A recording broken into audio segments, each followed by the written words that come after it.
대한민국 보수의 세계 A, B, C. 억만 년의 터 지켜야 한다. 문 대통령의 헌법 위반 시정을 위한 청원서 제출 및 발표회를 시작하도록 하겠습니다. 이 헌법이 무너지고 있는 것들을 지금 살펴보는 것은 여러분들 다 잘 아시다시피 지금 대한민국이 도대체 이렇게 가서 되겠느냐, 나라가 망하는 것 아니냐라는 그런 걱정들을 많이 하고 있고, 따라서 더 이상 이래서는 안 된다라는 뜻을 모으기 위해서입니다. 그래서 지금 오늘 제목이 헌법 위반 시정을 위한 청원서 제출 및 발표입니다. 그래가지고 우리들의 이런 뜻을 모아서 청원의 형태로 대통령한테 청와대에 청원을 넣는, 그래서 문재인 대통령 당신 헌법 위반 그만두시오 라고 직접 청원을 하는 형태로 할 생각으로 해서 이렇게 지금 하고 있습니다. 여기 제목이 나와 있듯이 억만년의 터 지켜야 한다. 근데 지금 흔들리고 있습니다. 이제 우리가 지켜야 되겠습니다. 다 같이 한번 크게 외칩시다. 제가 억만년의 터 하면 여러분께서 내가 지킨다 크게 해주십시오. 억만년의 터 내가 지킨다. 고맙습니다.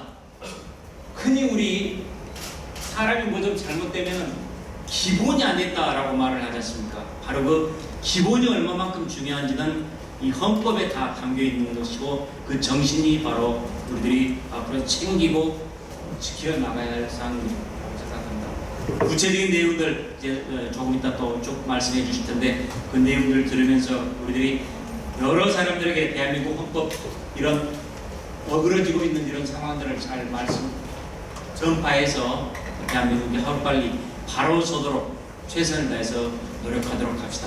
오늘 이렇게 와주신 여러분들께 대단히 큰 감사의 말씀드립니다. 재헌절날 오늘 이런 모임을 갖는다는 것이 한편 서글픈 생각이 들기도 합니다. 우리 헌법을 수호하자는 의지를 가지고 이날을 축하해야 할 날에 우리가 헌법을 걱정을 하고 이 정부의 헌법 위반 사례를 지적한다고 하는 것은 대단히 슬픈 현실이 아닐 수 없습니다. 재헌절은 이름은 재헌이라 그럽니다만 실제로는 헌법을 수호하자라는 생각을 다 같이 갖자, 그런 것이 재헌절의 정신입니다. 그렇게 본다면은 오늘 이 모임은 어쩌면 더 재헌절날 시적절했다고 생각이 듭니다. 재헌절을 하는 이유는, 재헌절을 우리가 기념하는 이유는 헌법을 수호하자, 그걸 다짐하는 날입니다. 그런데 오늘 서글프게도 헌법을 다짐하자 것이 아니라 헌법 위반 사례를 우리는 논의하게 됩니다. 상당히 서글프면서도 대단히 의미 있는 모임이라고 생각이 듭니다. 앞으로 이 정부가 헌법을 꼭 지키는 그런 정부가 되어주기를 우리 모두는 간절히 원하고, 때문에 우리 국민이 살아있는 눈을 가지고 헌법을 위반하는 것을 즉시 지적하고 나무랄 수 있는 그런 국민이 되어야만이 헌법이 제대로 지켜나가질 것이다. 그런 생각을 하는 자리가 저는 될 것 같고 믿습니다. 김태원 변호사님의 연락을 받고 제가 이 자리에 참석했습니다만, 재헌절 행사에 일찍부터 참석해서 잠까지 참석을 해서 제가 시간이 좀 늦었습니다만, 오늘 재헌절날 기념식 하고 또 이 자리에 와서 또 이런 행사를 한다는 거, 어쩌면 서글프기도 하고 또 필요한 행사이기도 하다, 이런 생각을 갖습니다. 아무튼 여기에 관심 가지시고 오신 여러분들의 성의에 대해서 놀랍습니다. 감사합니다.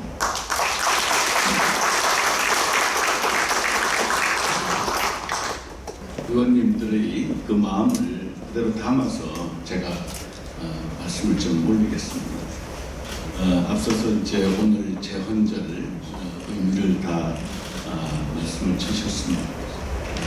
우리 헌법 가치의 수호를, 그런 결의를 다지는 의미가 있는 그런 날입니다. 그런데 지금 우리 현실이 헌법을 제대로 수호하지 못하고 오히려 헌법 가치를 훼손하고 있는 그런 일들이 이 문재인 대통령을 중심으로 해서 곳곳에서 벌어지고 있지 않습니까? 오늘 군사 분야, 또 교육 분야, 사법 분야, 언론 분야 등등 여러 분야에 걸쳐서 그런 현상들을 또 전문적인 그런 식견들을 가지신 분들이 나오셔서 이제 말씀을 주실 테고 거기 수렴한 내용들을 담아서 이제 국회에 청원을 해 주시게 되겠습니다만은 오늘 이런 뜻깊은 자리를 마련해 주신 우리 신재철 전 국회 부의장님 감사하고요. 또 우리 한병과 헌병 김태훈 회장님, 또 구상진 회장님 감사합니다. 그리고 이황 변호사님 청원을 준비하고 계신다는 말씀 드렸습니다. 그 노고에 대해서도 감사의 말씀을 드립니다. 그런데 이와 같은 투쟁을 우리가 많이 함에도 불구하고 이 문재인 정부는 거의 마이동풍입니다. 고칠 생각을 전혀 안 하고 있어가지고 저희 이제 국회의원들 이제 지역구에 이렇게 가면 막 달려와서 얘기를 하면 또 어떻게 저 문재인 대통령 빨리 좀 끌어내릴 수 없나, 우리 너무 살기 힘들다 하는 얘기들을 많이 하고 있습니다. 특히 이 경제가 너무 어려운 그런 상황에 이렇게 처하다 보니까 직접 피부에 그런 와닿는 이 헌법 가치 무너지는 소리. 이게 이제 헌법 가치 무너진다는 게 뭐냐면 자유민주주의와 시장경제 질서를 지키자는 게 아니라 거꾸로 이제 그걸 무너뜨려가는 그런 이제 정책들을 펼치고 있기 때문에 이게 대한민국이 안보에 있어서는 이 월남 패망과 같은 길로, 또 경제에 있어서는 베네수엘라의 길로 들어서고 있는 것 아니냐 하는 우려들을 우리 국민들이 많이 하고 계신데, 이제 이런 목소리들을 우리 국민들 속으로 더 확산시켜서 이걸 무너뜨리려면 결국 내년 총선에서 우리 자유우파의 승리를 통해서 이뤄낼 수밖에 없지 않느냐, 그렇게 생각을 합니다. 오늘 이 자리에도 많은 분이 함께 해 주셨습니다만은 더욱더 좀 더 힘을 얻을 또 배가시켜 갈 수 있도록 하는 그런 운동을 이 한병과 헌병 중심으로 해서 더욱더 힘차게 펼쳐 나가는 계기가 오늘 또 마련되기를 기대하면서 격려의 말씀에 대하고자 합니다. 감사합니다. 감사합니다. 이 자리에 오신 분들 다들 훌륭한 분입니다만, 다들 생각이 일치합니다만은 우리가 모두 서로 흩어져서 다른 곳에서 다른 방향으로 다른 일을 하고 있고 모여지지 않는 것이 대한민국이기에 가장 중요한 애로사항이 아니냐, 저는 그렇게 생각하고 있습니다. 지금 사태가 이미 김정은이 이 대한민국을 지배하고 있다, 다 느끼고 있습니다. 문재인은 김정은이 물떠다주는 심부름꾼처럼 되어 있습니다. 판문점에서 우리 봤습니다. 이 한반도의 가장 중요한 문제를 다루는 트럼프와 김정은의 문 밖에 서서 창밖에 남자가 되어버렸습니다.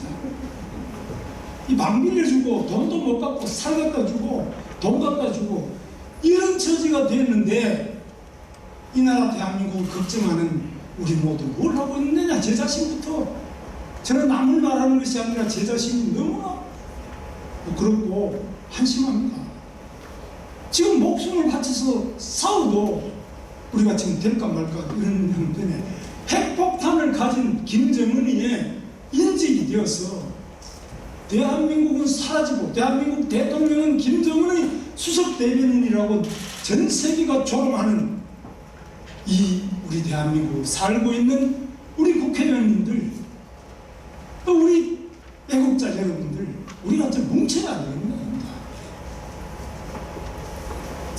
황교안 대표님도 절대로 문재인과 단독으로 이야기를 해서 문재인을 당신 지금 뭘 하고 있느냐 따져야지. 지금 야당이 없어졌습니다. 자유한국당 외에 어느 야당이 있습니까? 4개 당이 합쳐가지고 패스트트랙을 통과시키는데 이 자리에 계신 대우는 국회의원 김진대 의원은 다 고발돼 있을 겁니다. 그래서 정말 어려운 처지에 와 있습니다.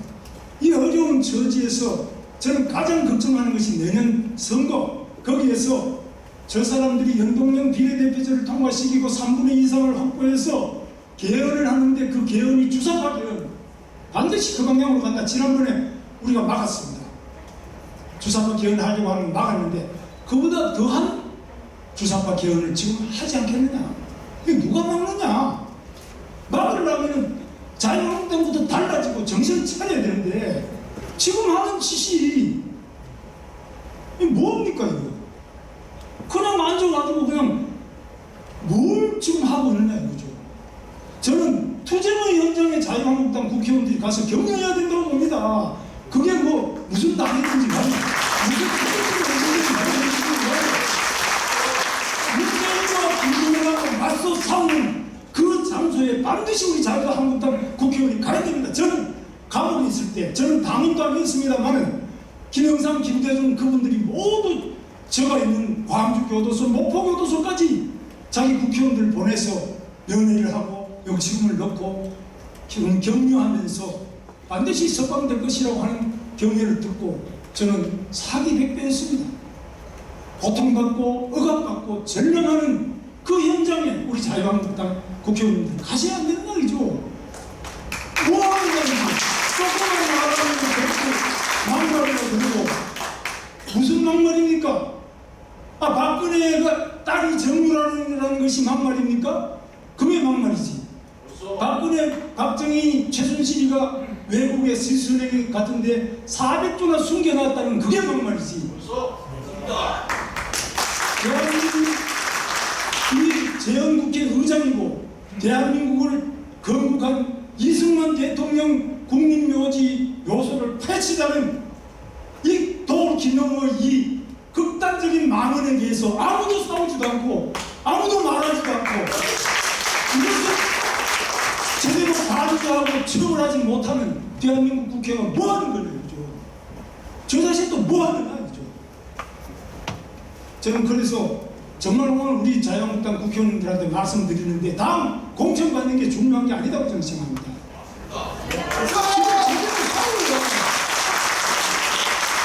이 나라가 없어지는데 공천 받으면 뭘 하고 국회의원 돼봤자 이완용처럼 역적 명단에 빨리 올라가는 거 외에는 뭐가 문제? 뭐 될 게 뭐가 있습니까? 저는 분명히 말씀드립니다. 지금 이 나라는 이미 적신호가 와도 많이 왔고 이미 사회의 모든 분야에서 단순히 청와대만 점령당하는 게 아니라 사회의 각기각층 모든 분야에서 완벽하게 주사파들에 의해서 점령되어 있다. 이것을 싸워 이기기 위해서는 우리 자유한국당 국회의원들 중심으로 황교안 대표님 중심으로 먼저 나서서 싸우는데 가서 우리 같이 싸우자 그러고 격려해줘야지. 자유한국당이 어떤 당입니까? 자유한국당은 이 나라 대한민국을 건국하고 이 나라 대한민국을 공산주의로부터 막아내고 이 나라 한강의 기적을 이뤄내고 그 어려운 가운데서도 이만큼 자유민주주의 대한민국 헌법을 만들어낸 대한민국의 기둥 중에 기둥, 중심 중에 중심이 자유한국당인데 이걸 적폐 세력으로 몰고 있는데도 가만히 보고만 있고 우리가 뽑아낸 대통령 박근혜 대통령, 이명박 대통령 다 같이 때 우리가 정말 제대로 싸워야 된다. 저는 깊이 반성해야 된다고 봅니다. 박근혜, 이명박 대통령 다 석방되고 정말 이 나라를 위해서 문재인이 일당보다도 훨씬 더 나라를 사랑한 그 사람들이 자유의 몸이 될 때까지 투쟁해야 되지 않겠습니까? 이 나라 대한민국이 살아날 때까지 우리가 싸워야 됩니다. 그냥 국회의원 나 정말 빼지 달고 점장 떨고 있을 때가 아니라고 봅니다. 공천받는 게 중요한 때가 아니라고 봅니다. 여러분이 나서면 좌장은 김태훈 한변 상임대표님이 진행해 주시고 마이크를 넘기도록 하겠습니다. 예, 감사합니다. 오늘 이렇게 많이 와주셔서 오늘이 이제 71차 제헌절입니다. 억만년의 터 우리 제헌절 가사를 보셨습니다. 그래서 저는 여러분들이 너무나도 잘 불러주셔서 너무 감사했습니다. 그래서 억만년의 터를 우리가 지켜야 되겠다. 특히 자유민주주의는 바로 법치주의와 같은 말입니다. 저는 이 법을 하는 변호사법 1조에 하는 변호사의 기본적 사명이 인권와 사회적인 실현을 했습니다.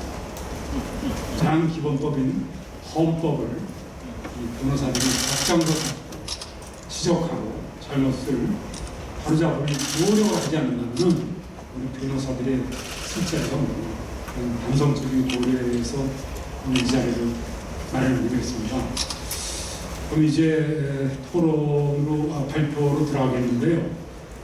오늘 저희들이 이 발표하는 것은 전부 국가의 계속성, 총론이죠. 군사 안보, 또 경제, 언론, 사법, 교육 이렇게 여러 가지 분야를 나눠서 한다면 이게 전부 새로 나온 얘기들이 아닙니다.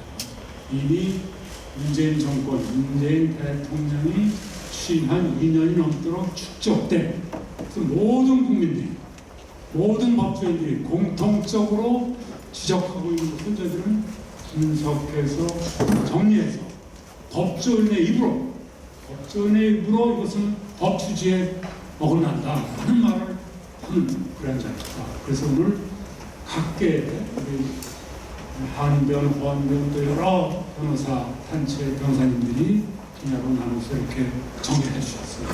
그래서 우리가 각 분야별로 먼저 이 총론 국가의 계속성 부분은 최명선 변호사님이 발표를 해주시고, 다음에 안보, 군사안보 부분은 우리 김진석 변호사님, 전 국방부 관리관, 감까지 역임하신 예비역 장성이시기도 합니다. 김진석 변호사님. 또 경제 분야는 제가 담당하고, 또 언론 분야는 차규환 자변의 대표 변호사님이 하시기로 했고, 또 사법은 배보윤 헌변 부회장 전 헌재 공보하는 활동하는 하시기로 했고, 또 교육 분야는 김기수 교과서 대표 하시기로 했는데 한 10분 내지 15분 범위내에서 발표를 할 겁니다. 이렇게 하고 마지막으로 돌아가면서 한 다음에 결론 부분으로 이것을 요약을 해서 바로 이제 오늘 문재인 대통령의 이 청원서가 뒤에 책자를 보시면 정리가 되어 있습니다. 그래서 바로 37명의 변호사들이 청원인이 돼서 제출합니다. 이렇게 하는 순서로 갖고 일반적인 토론회가 아니고 토론할 여지가 없이 거의 컨센서스가 이루어진 부분입니다. 발표하고 의문 토론하실 분 있으면 한 분 정도 저희가 한번서 질문 했습니다. 그래서 각 분야별로 한 10분 내지 15분 여기가 있으니까 그래서 이렇게 앞에서 말씀을 해주시겠습니다. 그러면은 먼저 이 총론 부분에 대해서, 그러니까 우리 국가의 계속성이라든지 또는 이 탄핵, 헌법 위반, 중대성, 일반론적 부분에 대해서 한반도 인권 협력사무 한변의 공동대표하고 전 대한변협의 법제이사로 요구했고, 또 탄핵 인사이트라는 아웃 책자도 썼던 차명성 네, 안녕하세요. 최명성 변호사입니다. 제가 맡은 부분은 이제 총론입니다. 저는 오늘 크게 한 10분 남짓 3가지만 말씀을 드리겠습니다.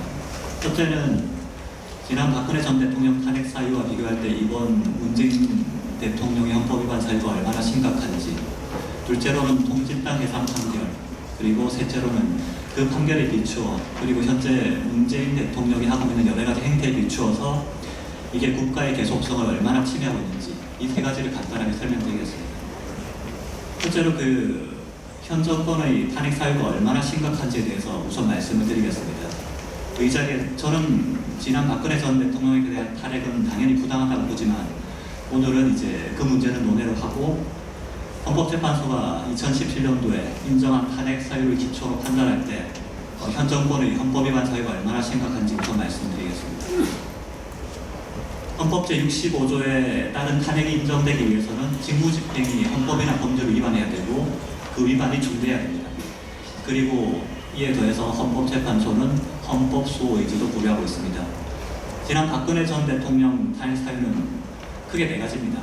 문건 47건 유출, 둘째로 최소원이 추천하는 공직자 4명 임명, 셋째로 미르 재단 K스포츠 재단 설립, 넷째로 일부 채용 요구 등 사기업 경영 관여입니다. 위에서 차례로 언급되겠지만 현 정권의 이런 광범위한 헌법 위반 사유와 비교하면 정말 소박한 사유들입니다.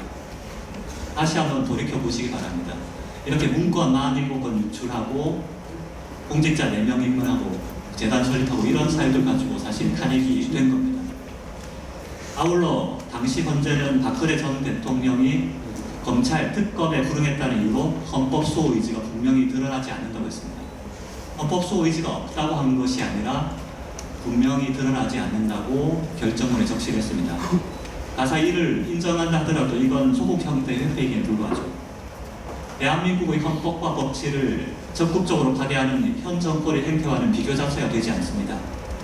현 정권과 문재인 대통령은 자유민주 질서에 기초한 대한민국 헌법과 국가의 계속성 자체를 부정하고 있기 때문입니다. 결국 지난 박근혜 전 대통령에 대한 탄핵 사유에 비교해서 오늘 논의될 탄핵 사유는 비교할 수 없을 정도로 중대하고 문재인 대통령에게는 헌법 수호 의지 자체가 없는 것으로 판단된다는 점에서 결정적인 차이가 있습니다. 이어서 통진당 해산 결정문에 대해서 간단하게 설명을 드리겠습니다. 더불어민주당은 통진당, 통합진보당과 야권 연대를 했던 정당입니다. 그리고 현 정권에는 통합진보당의 색채가 강하게 남아 있습니다. 특히 통합진보당과 현 정권은 정도의 차이는 있지만 대한민국보다 북한의 정통성을 인정하는 쪽으로 격조되어 있는 점, 자유민주주의 자유보다는 사회주의의 사람, 민족, 노동을 강조하고 있다는 점, 셋째로 북한의 핵실험, 북한 인권 문제, 3대 세습 문제에 대해서 옹호하거나 비판을 자제한다는 점에서 유사합니다. 따라서 현 정권의 정체성 분석을 위해서는 지난 통합진보당 해산 결정문을 일독할 필요가 있습니다. 이 자리에서는 그중 일부분만 잠깐 소개를 해드리겠습니다. 헌재는 해산 결정문에서 이렇게 얘기를 했습니다.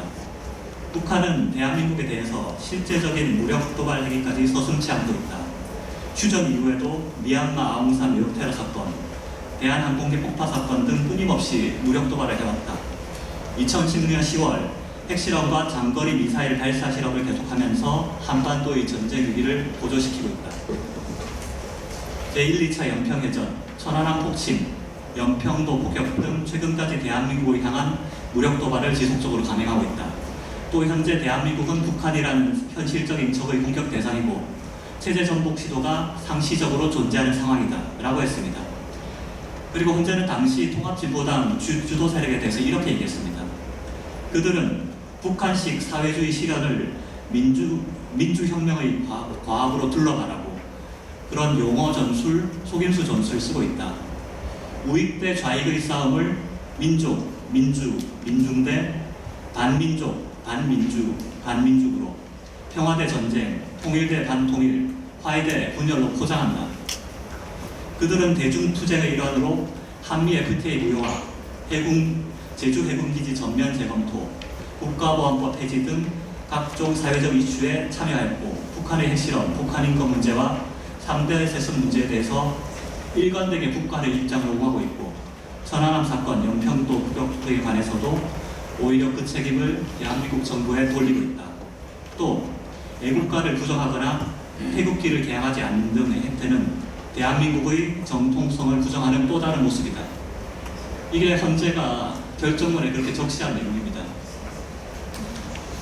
그런데 현 정권의 정체성도 통합진보당과 크게 다르지 않습니다.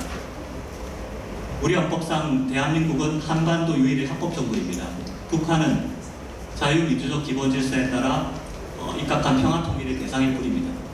자유민주적 기본질서는 대한민국의 근간이고 대통령은 국가의 독립, 영토의 보존, 국가의 계속성과 헌법을 수호할 책무를 집니다. 하지만 현 정권은 자유민주적 기본질서와 대한민국의 정통성을 부정하려는 태도를 보이고 있습니다. 촛불혁명이라는 미명하에 공무원의 정치적 중립 의무도 훼손시키고 있습니다. 첫 번째로 현 정권은 우리 헌법에서 자유를 삭제하려고 시도합니다. 자유민주주의에서 자유가 빠지면 해산된 통합진보당이 추구한 진보적 민주주의나 북한의 인민민주주의와 구분 자체가 되질 않습니다. 그런데도 현 정권은 헌법에서 자유를 계속 삭제하려고 시도를 하고 있습니다. 일례로 2017년 말까지 활동한 국회 개헌특위 자문위에서는 개헌 보고서를 냈습니다. 이 보고서에는 현행 헌법상 자유민주적 기본질서와 자유와 권리에 따르는 책임을 완수한다. 이 내용을 삭제하는 내용이 포함되어 있습니다. 둘째로 더불어민주당은 2018년 2월 1일 헌법상 자유민주적 기본질서에서 자유를 빼고 민주적 기본질서로만 수정한 당론을 모았다고 발표를 했다가 4시간 만에 이를 철회하게 됐습니다. 대체로 2018년 11월 교육부는 초중등 역사 교과서 교육 과정에서 자유민주주의, 한반도 유일 합법 증거 등 문구를 삭제했습니다. 그리고 북한 세습, 북한 도발, 북한 주민인권 등 북한에 대해서 부정적인 표현 자체도 삭제했습니다. 이런 고시를 그 당시에 확정을 했었습니다. 또 얼마 전에 2019년 6월에는 초등학교 6학년 국정 사회교과서가 집필자도 모르게 213군데나 불법 수정된 사실이 검찰 수사를 통해서 밝혀지기도 했습니다. 여기서도 1948년 8월 15일을 대한민국 수립에서 대한민국 정부 수립으로 바꿨고 북한에 대한 부정적 표현들이 대거 삭제되었습니다. 청와대가 개입했다고 의심할 만한 충분한 이유가 있다고 합니다. 현 정권은 대한민국의 한반도 유일의 합법 정부란 사실을 부정하고 있습니다. 때문에 교과서에서도 대한민국 수립 대신에 대한민국 정부 수립으로 추정된 것입니다. 이는 문재인 대통령의 역사관과도 일맥상통합니다. 네 가지만 간단하게 언급을 하자면 문재인 대통령은 2016년 광복절 페이스북에서 8.15를 건국절로 지정해야 한다는 주장은 얼빠진 것이다. 이렇게 언급을 했죠. 두 번째로 2017년 광복절 경축사에서는 2년 후 2019년은 대한민국 건국과 임시정부 수립 100주년을 맞는 해라고 했습니다. 이는 초대 대통령 이승만과 건국 70주년을 인정하지 않으려는 의도로 해석됩니다. 대체로 문재인 대통령 북한에 가서는 본인을 남측 대통령으로 소개를 했고 또 지난 6월 초일 추념사에서는 김원봉을 국군 창설의 뿌리라고 했습니다. 김원봉은 북한 정권 수립에 공헌하고 대한민국 체제 전복에 앞장선 인물입니다. 이런 인물을 공개적으로 칭송하는 것은 대한민국의 정체성을 훼손하는 반헌법적 행위입니다. 마지막으로 현 정권은 촛불 시위를 촛불혁명으로 미화하고 있습니다. 촛불혁명을 계승하겠다고 공공연하게 선언하고 있습니다. 문재인 대통령은 2017년 7월 마크롱 프랑스 대통령을 만난 자리에서 촛불혁명으로 대통령에 당선됐다라고 얘기를 했죠. 그리고 2017년 9월 제72차 유엔 총회에서는 대한민국의 새 정부는 촛불혁명이 만든 정부다라고 했습니다. 그리고 이낙연 국무총리는 2017년 5월 총리 취임사에서 문재인 정부는 촛불혁명의 산물이다. 문재인 정부의 공직자들은 촛불혁명의 명령을 받드는 국정과제의 도구들이다. 라고 했습니다. 대통령과 국무총리의 이런 발언들은 헌법수호 의무와 공무원의 정치적 중립 의무에 대한 명백한 위반입니다. 또한 혁명을 강조하는 것은 법치주의에 대한 훼손이자 모욕입니다. 결론적으로 현 정권은 자유민주주의에 기초한 대한민국의 정통성을 부정하고 있습니다. 헌법수호 의지라고는 찾아볼 수도 없습니다. 이런 점에 대해서 이어서 발표될 외교, 안보, 경제, 언론, 사법, 사회교육 각 분야의 헌법 위반 사례들을 종합하면 현 정권의 헌법 위반 사유들은 충분히 인정될 거라고 봅니다. 예, 감사합니다.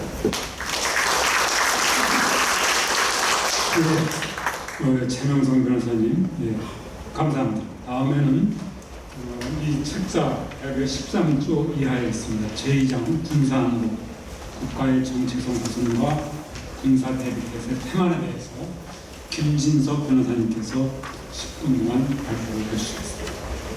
안녕하십니까.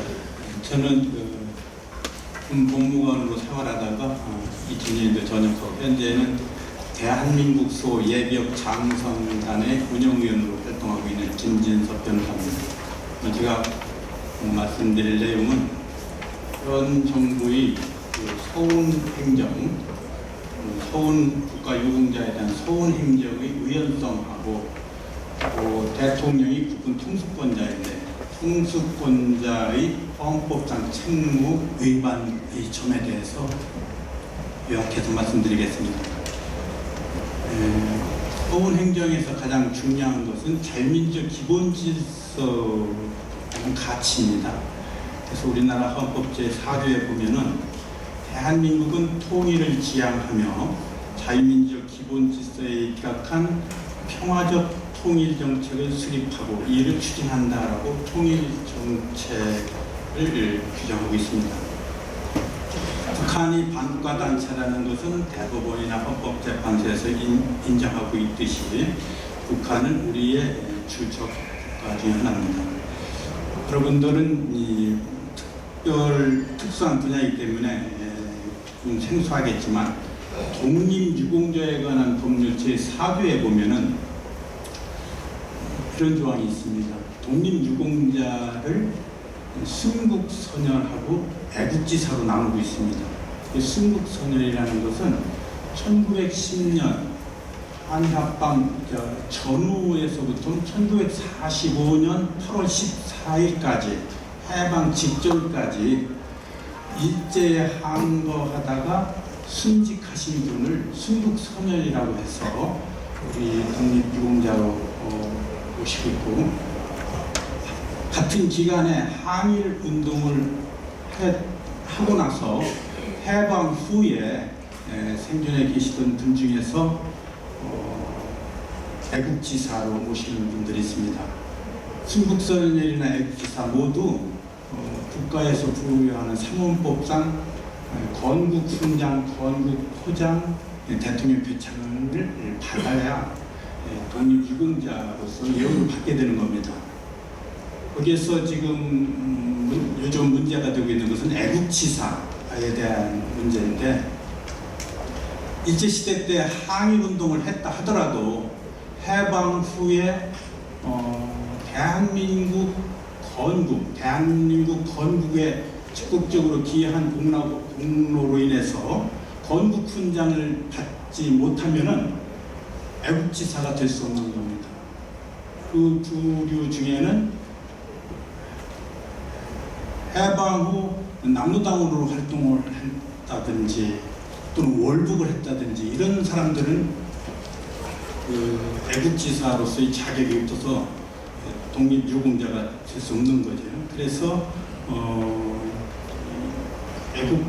독립유공자의 개념을 정리해 보면은 일제 강점기에 항일운동을 한 분에 대한 건국훈장 등 수여는 헌법의 평화통일 정책에 따라 상원법을 해석 적용하여 수행되어야 할 것이므로 대남 적화 전략 노선을 포기하지 않고 있는 북한 정권의 수립에 기여하거나 해방 후 남로당에 가입하여 좌익활동을 한 자는 대한민국이 수여하는 건국훈장 등을 받을 자격이 없는 것입니다. 그런데 2015년도에 문재인 대통령 후보자죠. 2015년도에 문재인 대통령은 페이스북에서 이런 것을 쓴 적이 있었습니다. 이제 남북 간의 체제 경쟁이 끝났으니 독립유공자 포상에서 더 여유를 가져도 되지 않을까. 광복 70주년을 맞아 약산 김원봉 선생에게 마음속으로나마 최고급의 독립유공자 훈장을 달아드리고 술 한잔 바치고 싶다라는 글을 올린 적이 있습니다. 문재인 대통령은 법조인입니다. 그렇기 때문에 조금만 관심 가졌더라면은 독립유공자 예우에 관한 법률이나 상원법에서 규정하고 있는 내용과 자신이 표현한 내용이 저촉된다는 것을 쉽게 알 수 있었던 부분입니다. 그러한 것이 국민들이 단합을 해치는 분열을 약시키는 촉발이 되었습니다. 그리고 금년도 지난 6월 6일 현충일 친연사에서도 아까 말씀드렸듯이 김원봉 선생이 이끌던 조선 의용대가 대한민국 국군 창설의 뿌리가 되고 나아가 한미동맹이 토대가 되었다면서 김원봉을 찬양한 취지의 말을 한 사실이 있습니다. 이런 것은 상원법에도 반하고 독립유공자법에도 반하는 내용들을 표현하고 있는 것입니다. 여러분들 다 아시다시피 김원봉은 사실은 항일운동 여부를 떠나서 해방 후 북한 지역으로 월북을 하고 또 6.25 전쟁을 일으킨 전범에 불과함으로 현행 우리나라 국법에 따라서는 형사처벌의 대상자일 뿐입니다. 이러한 대통령의 이 생각이 국가보훈처에도 반영이 되고 있습니다. 그래서 국가보훈처의 지금 피우진 처장은 그동안 보훈처에서는 자율활동을 한 자들에 대해서는 건국훈장을 수여하지 않았습니다. 그런데 작년에 국가보훈처에서 독립유공자 소원심사 규정을 개정을 했습니다. 그래가지고 항일운동한 사실만 인정되면은 해방 후에 좌익활동한 사실이 좀 인정된다 하더라도 건국훈장을 줄 수 있는 거 아니냐라는 취지로 소원 규정을 개정하고 나서 벌어진 일이 남로당원으로 활동했던 손영우에 대한 소원 문제입니다.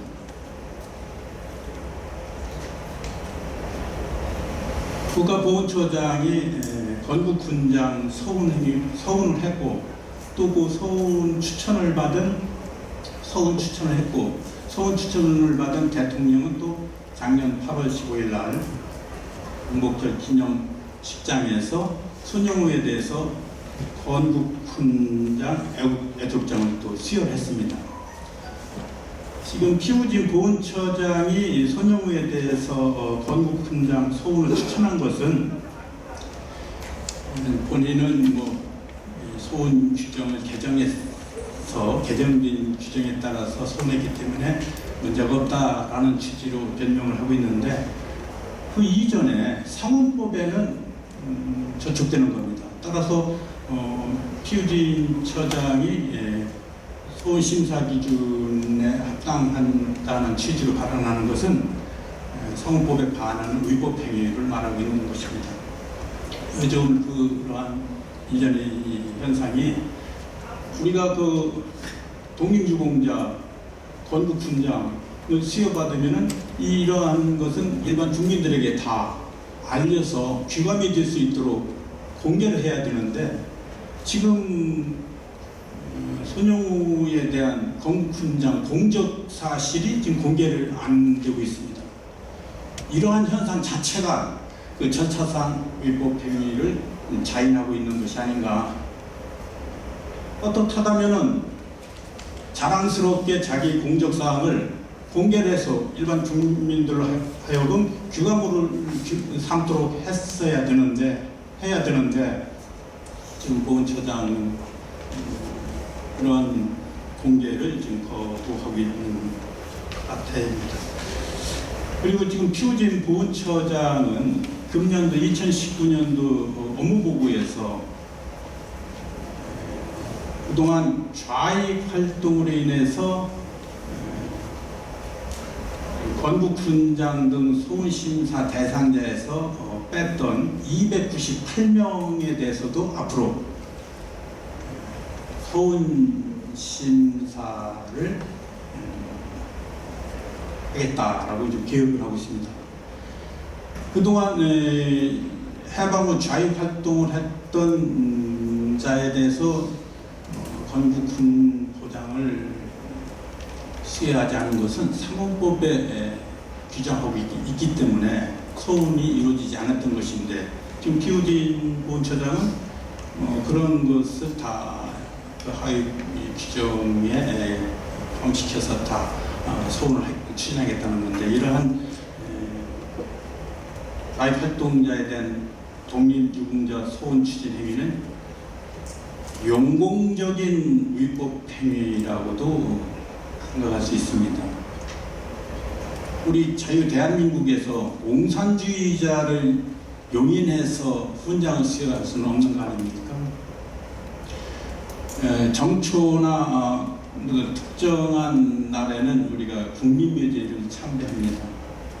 국립묘지 참배할 때는 순국선열과 호국영령에 대해서 우리 자유 대한민국을 위하여 헌신하신 그 공적을 기리고 앞으로 우리 자유 대한민국을 잘 지켜나가겠다는 다짐의 자리가 되는 겁니다.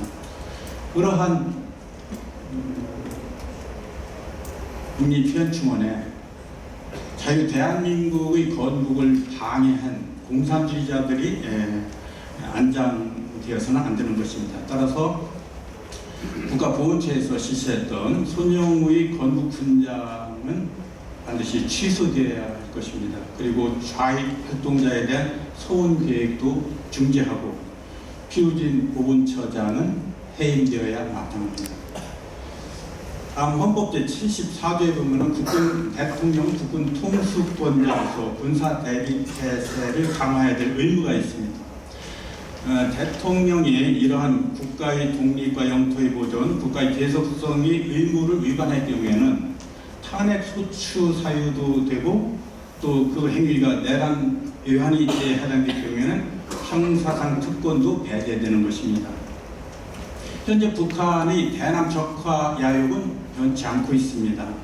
북한의 노동당 규약이나 2019년 4월에 개정된 헌법에서도 우리 대한민국을 적화의 대상으로 규정하고 있습니다.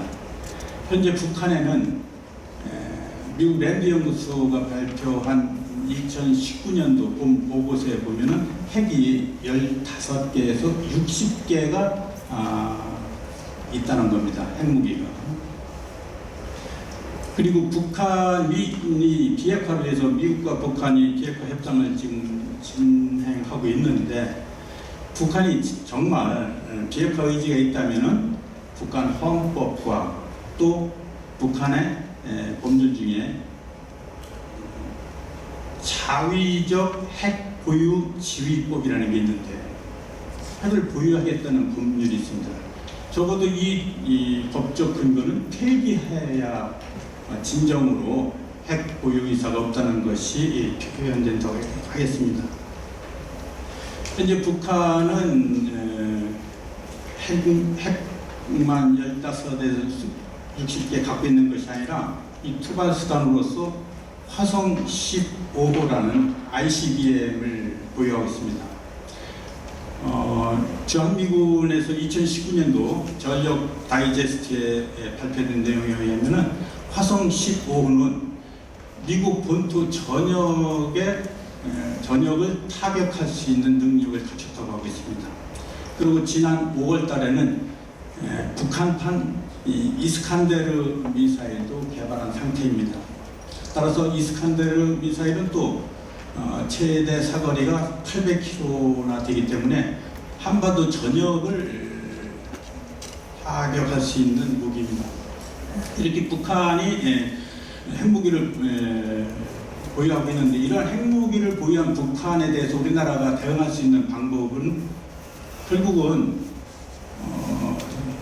자위권 차원에서 우리나라도 핵을 보유하는 방법이 하나 있을 수 있고, 그렇지 않더라도 옛날처럼 주한미군으로 하여금 전략무기를 한반도에 다시 재배치해서 북한의 핵무기에 대응하게 하는 방법이 있을 수 있고, 또 마지막으로는 현재와 같이 한미동맹을 강화해서 미국의 핵우산 속에 우리가 들어가서 핵 공격으로부터 방어하는 방법이 있을 수 있습니다. 이 세 가지 방법 중에 우리가 핵을 보유하거나 전략 무기를 재배치하는 것은 사실상 쉽지 않은 일이기 때문에 지금 현재 가장 가능성 있는 것은 주한미군을 한미 동맹 차원에서 한미연합사를 강화시키는 방법이라고 하겠습니다. 지금 현 정부에서는 연합사 전자권 전환을 좀 서두르고 있는데, 전자권을 전환하기 위해서는 북한 핵무기에 대응할 수 있는 능력을 가져야 되기 때문에 우리가 핵을 보유하거나 아니면 북한이 더 이상 핵을 개발하지 않고 핵을 폐기하겠다는 비핵화가 확인된 이후에나 연합사 전자권 전환 문제가 이루어져야 될 것입니다. 따라서 북한 비핵화 이후까지 전자권 전환의 조기 추진은 군사 대비 태세의 약화라고 보여집니다. 이에도 북한에서는 대량 살상무기를 전진 배치하고 있다고 주한미군 2019년 전력 다이제스트에서 지난 7월 11일 날 발표했는데, 거기에 보면은 북한 주민 2,500만 명의 6%가 현역으로 지금 복무하고 있고, 지상군의 70%와 해군군의 50%가 DMZ 100km 내에 배치되고 있다는 겁니다. 이러한 북한의 재래식 전력은 그 목표가 핵무기와 함께 대남 적화 전략의 일환이라고 보여집니다. 따라서 현재 우리나라에서 지금 구일구 남북 군사합의를 체결했는데, 1구 남북 군사합의는 적 탐지 정찰 활동을 사실상 포기하는 결과를 가져옵니다. 9.19 군사합의는 반드시 폐기되어야 한다는 것이 군사 전문가들의 의견입니다. 현재 지난 6월 25일 날 헌법소원 심판도 청구된 상태입니다. 이렇게 군사 대비 태세를 소홀히 하는 것이 대한민국의 군사상 이익을 해하는 것이라고 판단이 된다면 이것은 형법 제99조에서 말하는 이적행위에 해당되는데, 형법 제99조 이적행위는 외환이죄에 해당되어서 대통령, 현직에 있는 대통령의 형사소추의 대상도 될 수 있는 것입니다.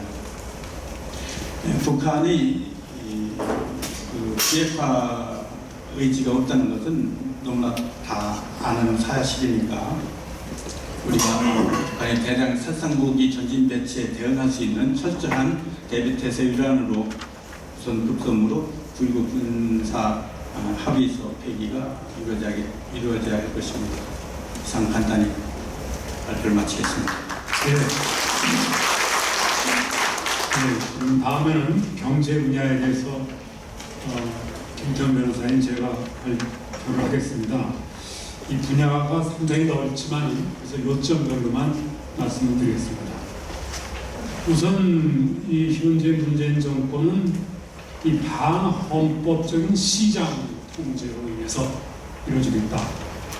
다시 말하면 우리 대한민국은 자유인적 기본질서의 보호를 최고의 가치로 하고 있고, 그것은 23조의 사회재산권 보장과 119조 제1항에서 시장경제질서가 원칙입니다. 그리고 그 제한은 무슨 예외인데, 지금 현 정권은 그 예외로 외적으로 그 정치주의적인 통제를 하기 때문에 이 대한민국의 경제가 전반적으로 무너지고 있다, 이렇게 볼 수 있어요. 28페이지에 우선 보면은 우선 최저임금 폭주와 52시간제 강행입니다. 그 최저임금제는 원래가 그야말로 최소한의 임금을 올려주는 것인데, 지금 이 현 정권 하에서 최저임금은 최저임금이 아니라 기본임금이 되어버렸습니다. 이것은 바로 헌법 32조와 최저임금법 4조 최저임금법을 저는 이렇게 보고 있어요. 특히 이 최저임금법 4조에 보면은 사업이 종류별로 나게 되는데, 획일적으로 제주도나 서울이나 농촌이나 도시나 똑같습니다. 현행법 최저임금법도 있고, 또 생산성이나 이런 걸 고려해야 되는데 그런 거 고려함이 없이 일률적으로 급속하게 인상하고 있습니다. 2020년 내년부터는 2.87%밖에 안 올린다고 그러지만은 주유수당을 포함시키는 바람에 실적으로는 10억 이미 넘었어요. 이는 최저임금법 이것은 그리고 근본적으로 이것은 나는 7천 원 받고 일하고 싶습니다. 그것도 안 되는 겁니다. 꼭 8천 원을 받아야 되는 거야. 안 받으면 최저임금 벌칙조에서 처벌이 된다. 그것도 노사가 합의하는 것이 아니라 공익위원이 정한다. 공익위원 누가 정하느냐? 보건복지부 장관, 고용노동부 장관, 대통령이 임명하는 공익위원이 정하는 금액에 의해서 안 하면은 내가 아무리 적게 받고 싶어도 처벌이 된다. 주는 사람이 이렇게 된다. 주 52시간도 마찬가지입니다. 나는 더 일하고 싶다. 계약자의 원칙입니다. 안 돼. 더 일하면은 처벌이 된다. 이거는 OECD 어느 나라에서도 이렇게 되는 처벌이랑 그런 게 아니야. 그래서 더나 이것이 탄력성이 있어야 돼. 탄력 근로자가 없어요. 일률적입니다. 이게 공사주는 똑같은 게 아니야. 그래서 저는 이 최저임금제, 주 50시간제 이것은 심각한 계획자의 원칙, 또 근로의 권리, 생존권, 행복주권을 위반된다. 이렇게 보는 것이고, 다음에 이게 탈원전입니다. 탈원전도 이것이 말입니다. 이건 사실 이승만 대통령 1958년도부터 이미 60년 이상을 우리 대한민국에서 국책 사업으로서 원자력의 평화적인 이용을 위해서 꾸준히 해왔던 겁니다.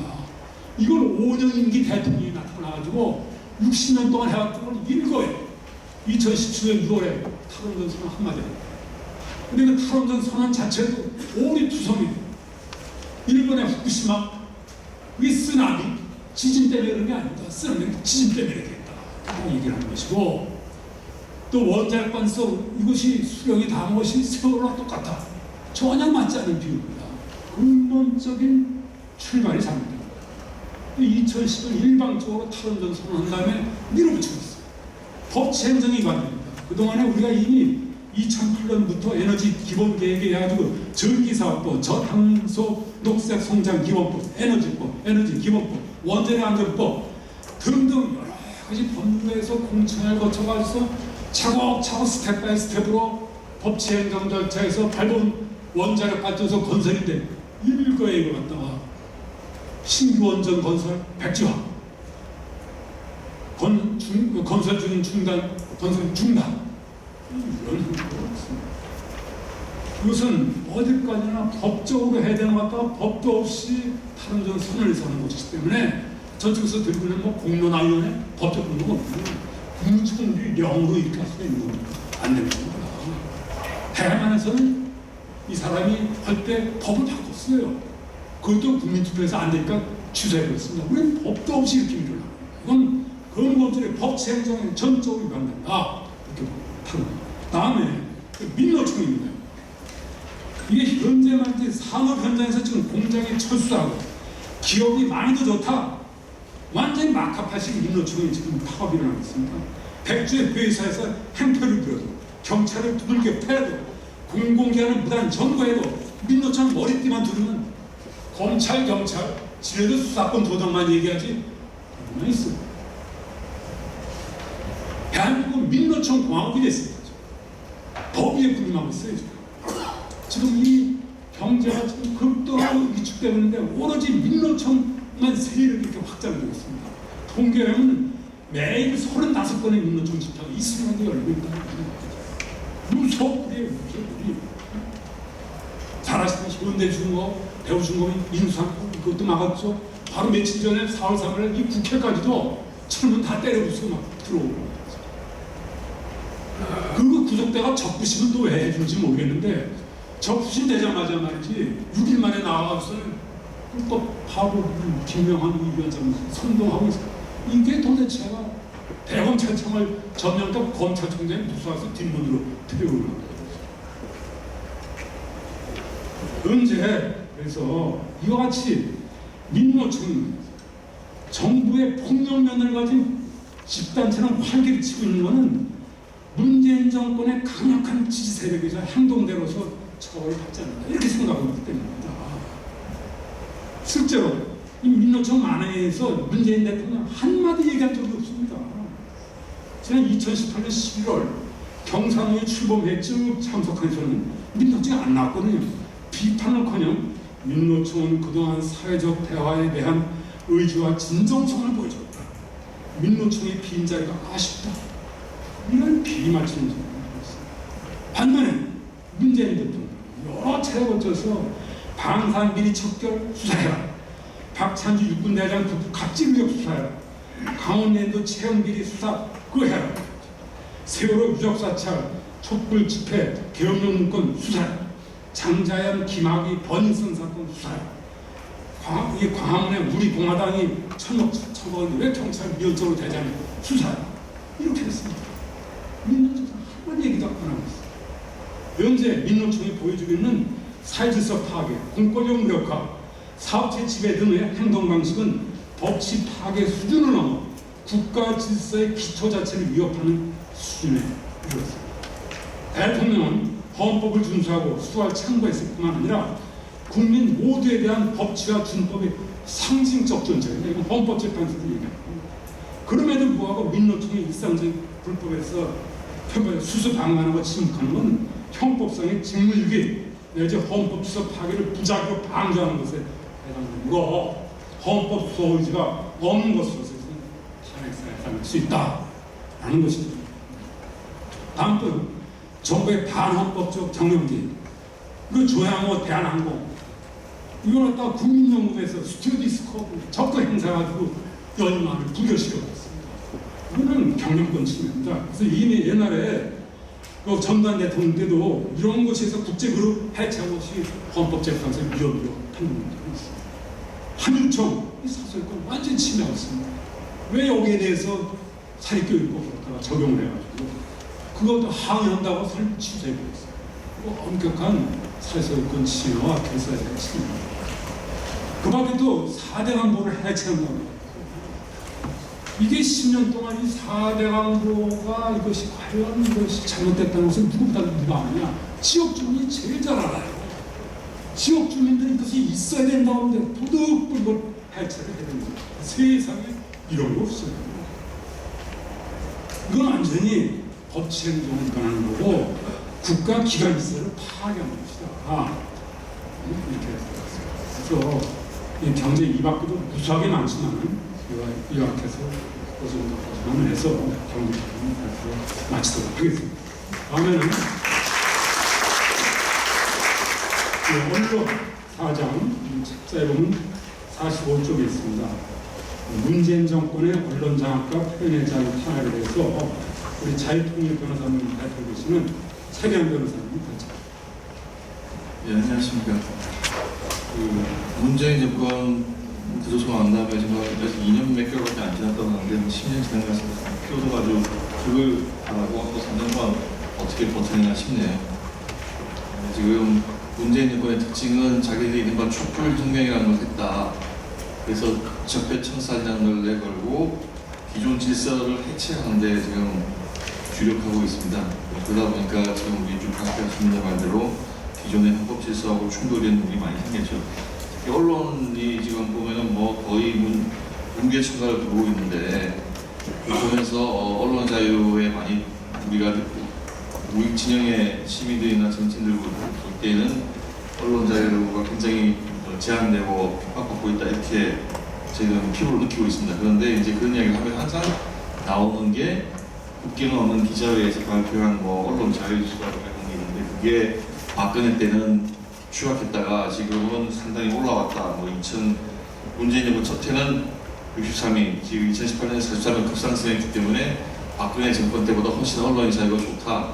이렇게 지금 좌익들은 항상 반박을 해오고 있습니다. 근데 이제 거기에 대해서 좀 말씀을 드리면, 그 수치만 보면 그런 것 같아요. 그죠? 근데 기본적으로 문제가 뭐냐면 이 정권은 민노총이 탄생시킨 정권이고 민노총의 핵심 아주 중요한 전략적인 자산이 전국 언론 노조입니다. 전국 언론 노조는 대한민국 방송사와 신문사 웬만한 데는 다 지부 노조를 두고 있습니다. 걔네들 이제 본부 노조라고 표현을 하는데 전국 언론 노조 산하 지부 노조를 두고 있습니다. 그리고 이 정권 들어서 지금 KBS, MBC, 그 다음에 YTN, 뭐 연합뉴스 다 노조 쪽에서 지명한 노조가 추천한 사람이 다 사장으로 들어와 있고 노조가 사실상 경영권을 행사를 합니다. 보도본부장, 편성부장 하는데 강력한 영향력을 행사를 하고 있습니다. 노조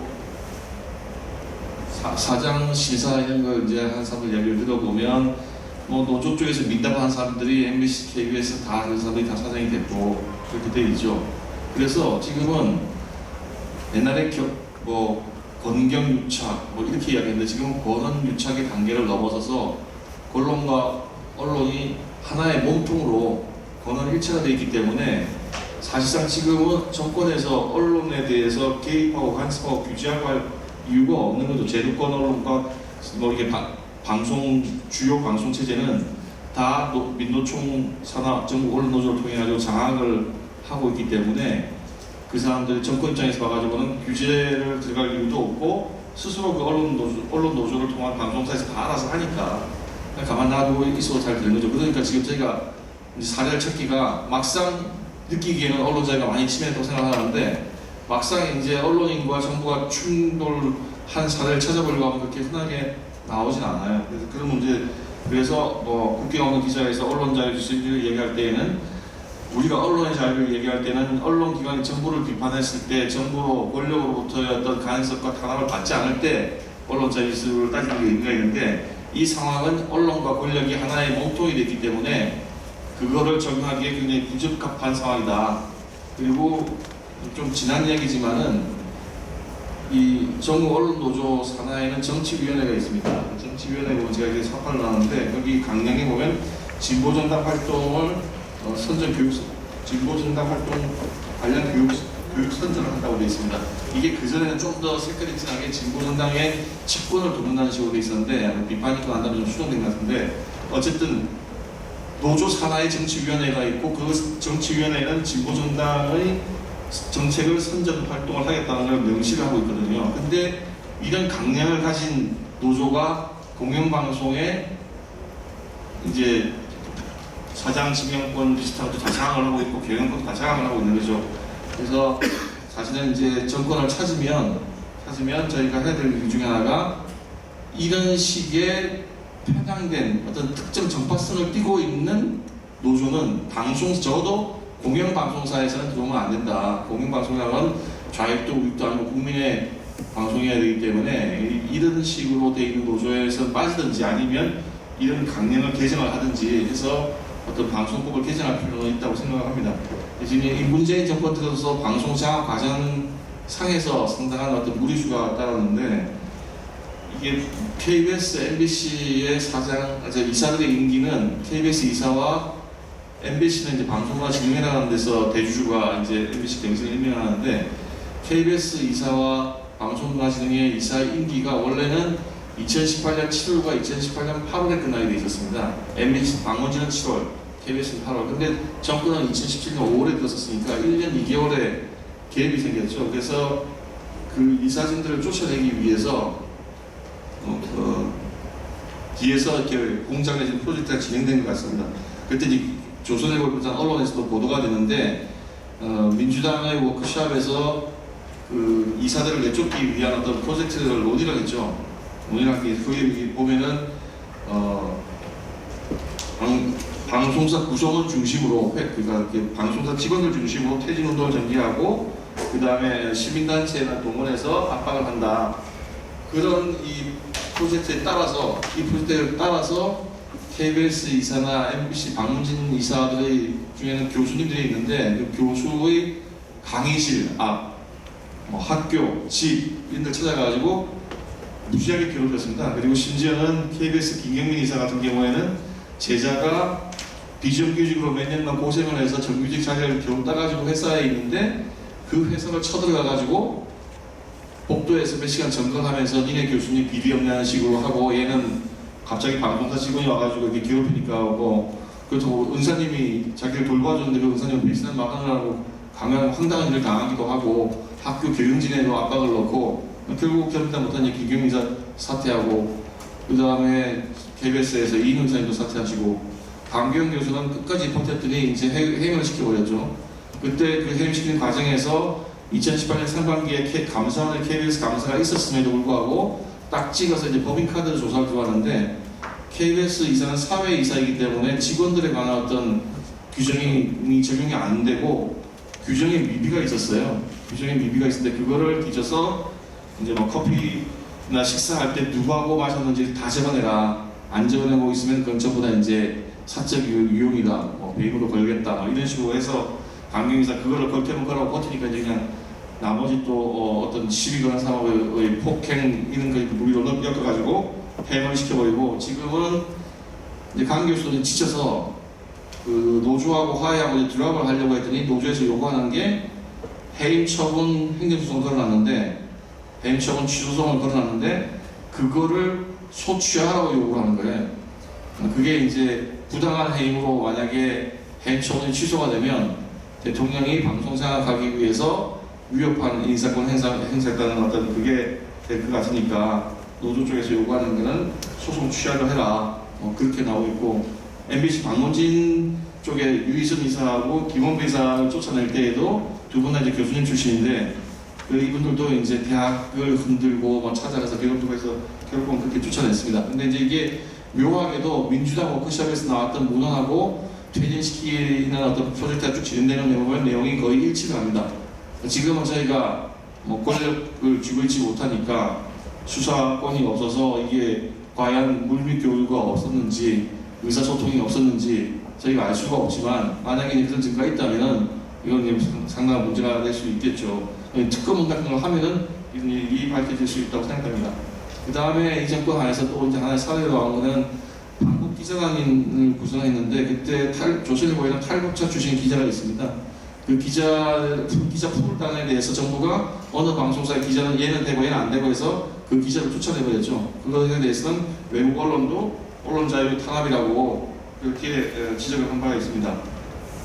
그 다음에 지금 최근에 이제 문제가 됐는데 KBS 시사기에 창간하는 프로그램이 있습니다. 태양광 공마전 이래가지고 보도를 한번 했는데 내용을 보면은 뭐 그렇게 심각하게 청와대 비리를 고발한 건 아니고 다만 이제 그 저수지에 태양광을 패널을 놓는데 그걸 10%에서 60%까지 덮어준 거에 대해서 그 비율이 확 늘어난 거에 대해서 대통령이 반응이 있었다. 그 다음에 그 협동조합 같은 걸 담당하는 청와대 수석 비서관이 그런 회의를 주재를 했다. 뭐 그 다음에 태양광 산업을 진행하는 과정에서 한전 직원들의 어떤 비리가 있다. 이런 정도인데 거기에 대해서 지난 6월 21일 날 윤도한 청와대 국민소통수석이 KBS에게 정정을 요구를 했는데 이제 안 하고 있으니까 3일 동안 아무런 대응 조치가 없으니까 공식적으로 정정보도 사과방송을 요구한다 이렇게 이야기를 하니까 이제 3일 전에 이야기를 했다 한 게 이제 문제가 됐습니다. 이게 이제 그럼 도대체 방송사 누구한테 이야기를 해서 그런 터무니없는 요구를 했냐 이렇게 나오면서 방송사의 편성권에 대해서 침해한 걸로 이제 문제가 벌어졌습니다. 방송법에 보면 편성권은 어느 누구 간섭해서는 안 되고 그 간섭할 때는 이제 현장 처벌하도록 규정이 되어 있는데 뭐 편성권의 주체가 직원이냐 사장이냐 편성이사냐는 것은 그건 복잡한 법률적인 논쟁이니까 제외하고 어쨌든 청와대라고 하는 또는 뭐 국민소통 수석이라고 하는 사람은 KBS 외부인이기 때문에 방송의 편성에 대해서 이제 이야기하면 방송법 위반입니다. 이게 실질적으로 이제 문제가 됐던 게 언제냐면은 그 박근혜 정부 때 한번 문제가 돼 세월호 방송국 하나 해가지고 한번 문제가 됐습니다. 이정현 홍보수석이 그때 전화를 걸어서 KBS 보도국장한테 전화를 걸어서 김시곤 보도국장한테 전화를 걸어서 좀 너무 억울하다. 이게 너무 과하게 지금 과장되게 사태를 지금 보도하고 있으니까 좀 이렇게 좀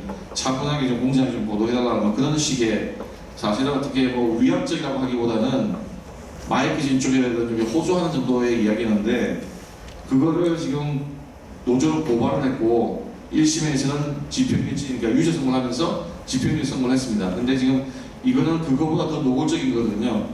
더 노골적으로 대놓고 그냥 그 프로그램 틀렸으니까 정정하고 사과방송까지 요구를 하는 사과방송은 지금 사과방송이나 사과보도는 이미 위헌 결정을 나가지고는 지금 우리나라 정부의 이 법제도에서 없는 건데 그 청와대 수석이 그것까지 요구를 했어요. 제가 이걸 보면서 이제 생각나는 거는 옛날 이승만 정부 때 백주 대낮에 테러가 아니다고 하는 아주 명언이 있었는데 백주 대낮에 청와대 비서관 수석이 나와서 방송사 프로그램에 대해서 정정보도하고 사과하라고 그렇게 요구하는 걸 보고 이거는 뭐 명백한 방송법 위반이죠. 명백한 방송법 위반인데 여기 지금까지 이제 대표적으로 나왔던 어떤 하나의 언론자의 침해 사례라고 볼 수 있습니다. 그 전에는 아까 말씀드렸지만 방송사의 노조하고 권력하고 한 몸이기 때문에 이런 일이 없다가 이제 드디어 너무나 많은 비리라든지 국정의 문란함이 나오니까 방송에서도 일부 다루면서 이런 게 나오고 있습니다. 지금 제가 여기 안 썼지만은 이 정권 하에서 지금 이제 프로그램 자기들이 프로젝트를 검토하고 시동을 걸고 있는 게 유튜브에 활동하고 있는 우익 지금 시민들의 활동을 제약하려고 하는 겁니다. 유튜브 활동을 활발하게 하고 있는 우익 진영의 시민들은 보면은 이제 그게 아주 견디다 못해서 했지만 인기를 끌다 보니까 이게 수익 창출이 돼요.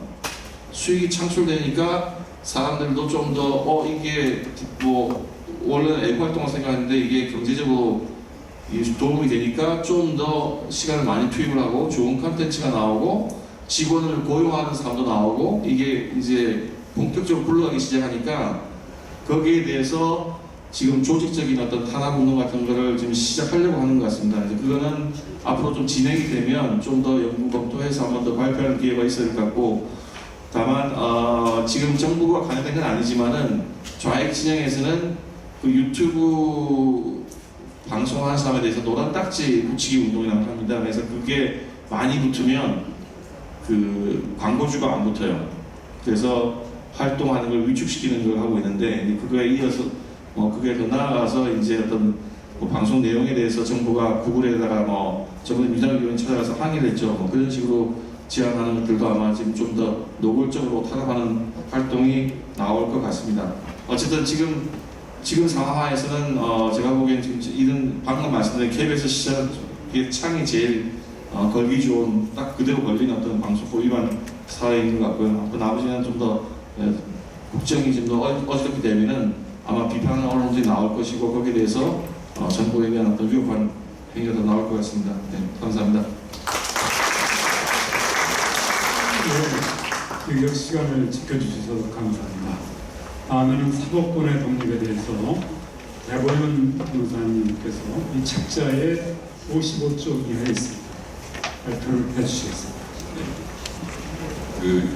즉 사법부 독립 분야는 지금 앞에서 말씀하시는 모든 법률 위반, 그러니까 군사 외교 분야, 또 지금 경제 분야, 그리고 언론 또 뒤에서 이야기할 사회교육 분야, 이 분야에서 법률 위반이나 그 헌법 위반의 경우에 구체적으로 위반선이나 법률에서 조치를 판결을 하는 것은 이 사법부입니다. 사법기관입니다. 법원과 헌법재판소입니다.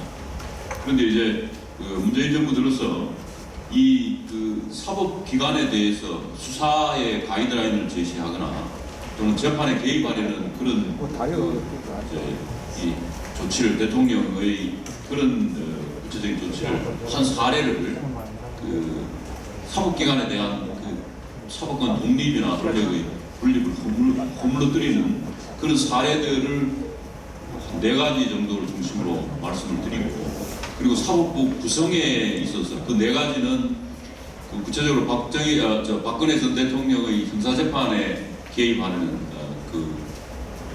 행위 그리고 김경수 지사나 드루킹 사건 재판에 있어서 개입하는 부분 그리고 가장 핵심적인 양 전 대법장님 비롯한 법원 판사들에 대한 사법 행정권에 대한 이른바 사법농단이라고 하는 그런 사건에 대한 수사 재판에 개입하는 것 그런 또 각종 수사 주요 사건에 대한 수사의 가이드라인을 제시하거나 재판에 개입하려는 것 그것을 중심에 위반 사례를 말씀드리고 또 이와 같은 최고 법관이나 재판관을 구성에 있어서 개입하려는 헌법 절차 위반 부분을 말씀드리고 또 법원 내에 이념적인 경향이 있는 연구의 모임의 내부로부터의 사법권 독립 침해 사례에 대해서 6가지 부분에 대해서 사례 중심으로 말씀드리고자 합니다. 먼저 자유민주주의의 법질서의 핵심적인 요소는 기본적인 인권의 존중, 그리고 권력 분립과 의회제도, 복수정당제도와 선거제도, 사유재산과 시장 경제를 골가능을 하는 경제질서 그리고 사법권의 독립입니다. 그 중에서 사법기관은 자유민주주의 체제의 하에 법치주의 실현을 위한 최고의 보루입니다. 권력 분립의 한 축으로서 정치적 중립성과 독립성을 생명과도 같은 본질적인 요소로 하고 있습니다. 사법기관의 구성에서부터 운영에 이르기까지 헌법 절차에 따라 그 원리가 관철되어야 국민 주권이 제대로 실현되고 완성되는 것입니다. 그래야만 판단기관으로서의 신뢰와 존중을 확보할 수 있기 때문입니다. 만약 사법권 독립이 제대로 보장되지 않는다면 그 핵심적인 요소인 재판의 공정성이나 형평성이나 신뢰성이 확보되지 못해서 결국 법치주의는 효과적으로 소화될 수가 없습니다. 재판에서 불복한 사태가 많이 일어날 수 있겠죠. 그렇게 되면 권력 분립 제도도 허물어지게 되고 그 결과 국민의 주권은 유명무실하게 되고 크게 훼손되면서 자유민주적 기본 질서는 전체적으로 허물어지게 됩니다. 그런데 이 정부 출범부터 시작해서 적폐청산과 국정농단의 기체 아래서 국정행사의 이름으로 행해진 일련의 행위들이 우리 헌법상 사법권의 독립을 위협하고 대한민국의 자유민주주의와 법치주의 근간을 위태롭게 하고 있습니다.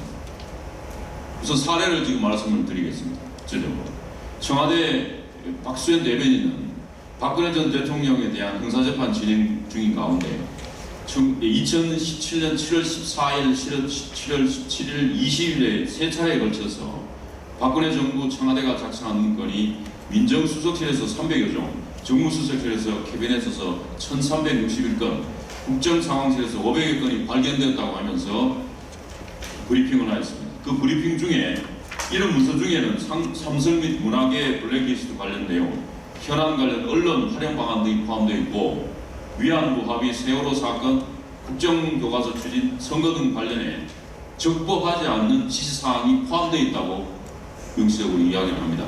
그렇게 하면서 특검에 관련된 사본을 제출하고 원고는 대통령 기획관에 이관 조치하겠다라고 발표합니다. 이것은 다분히 현재 당시 진행 중인 박 전 대통령에 대한 향후 수사와 재판에 개입하려는 것으로 사법권의 독립이 훼손되는 것입니다.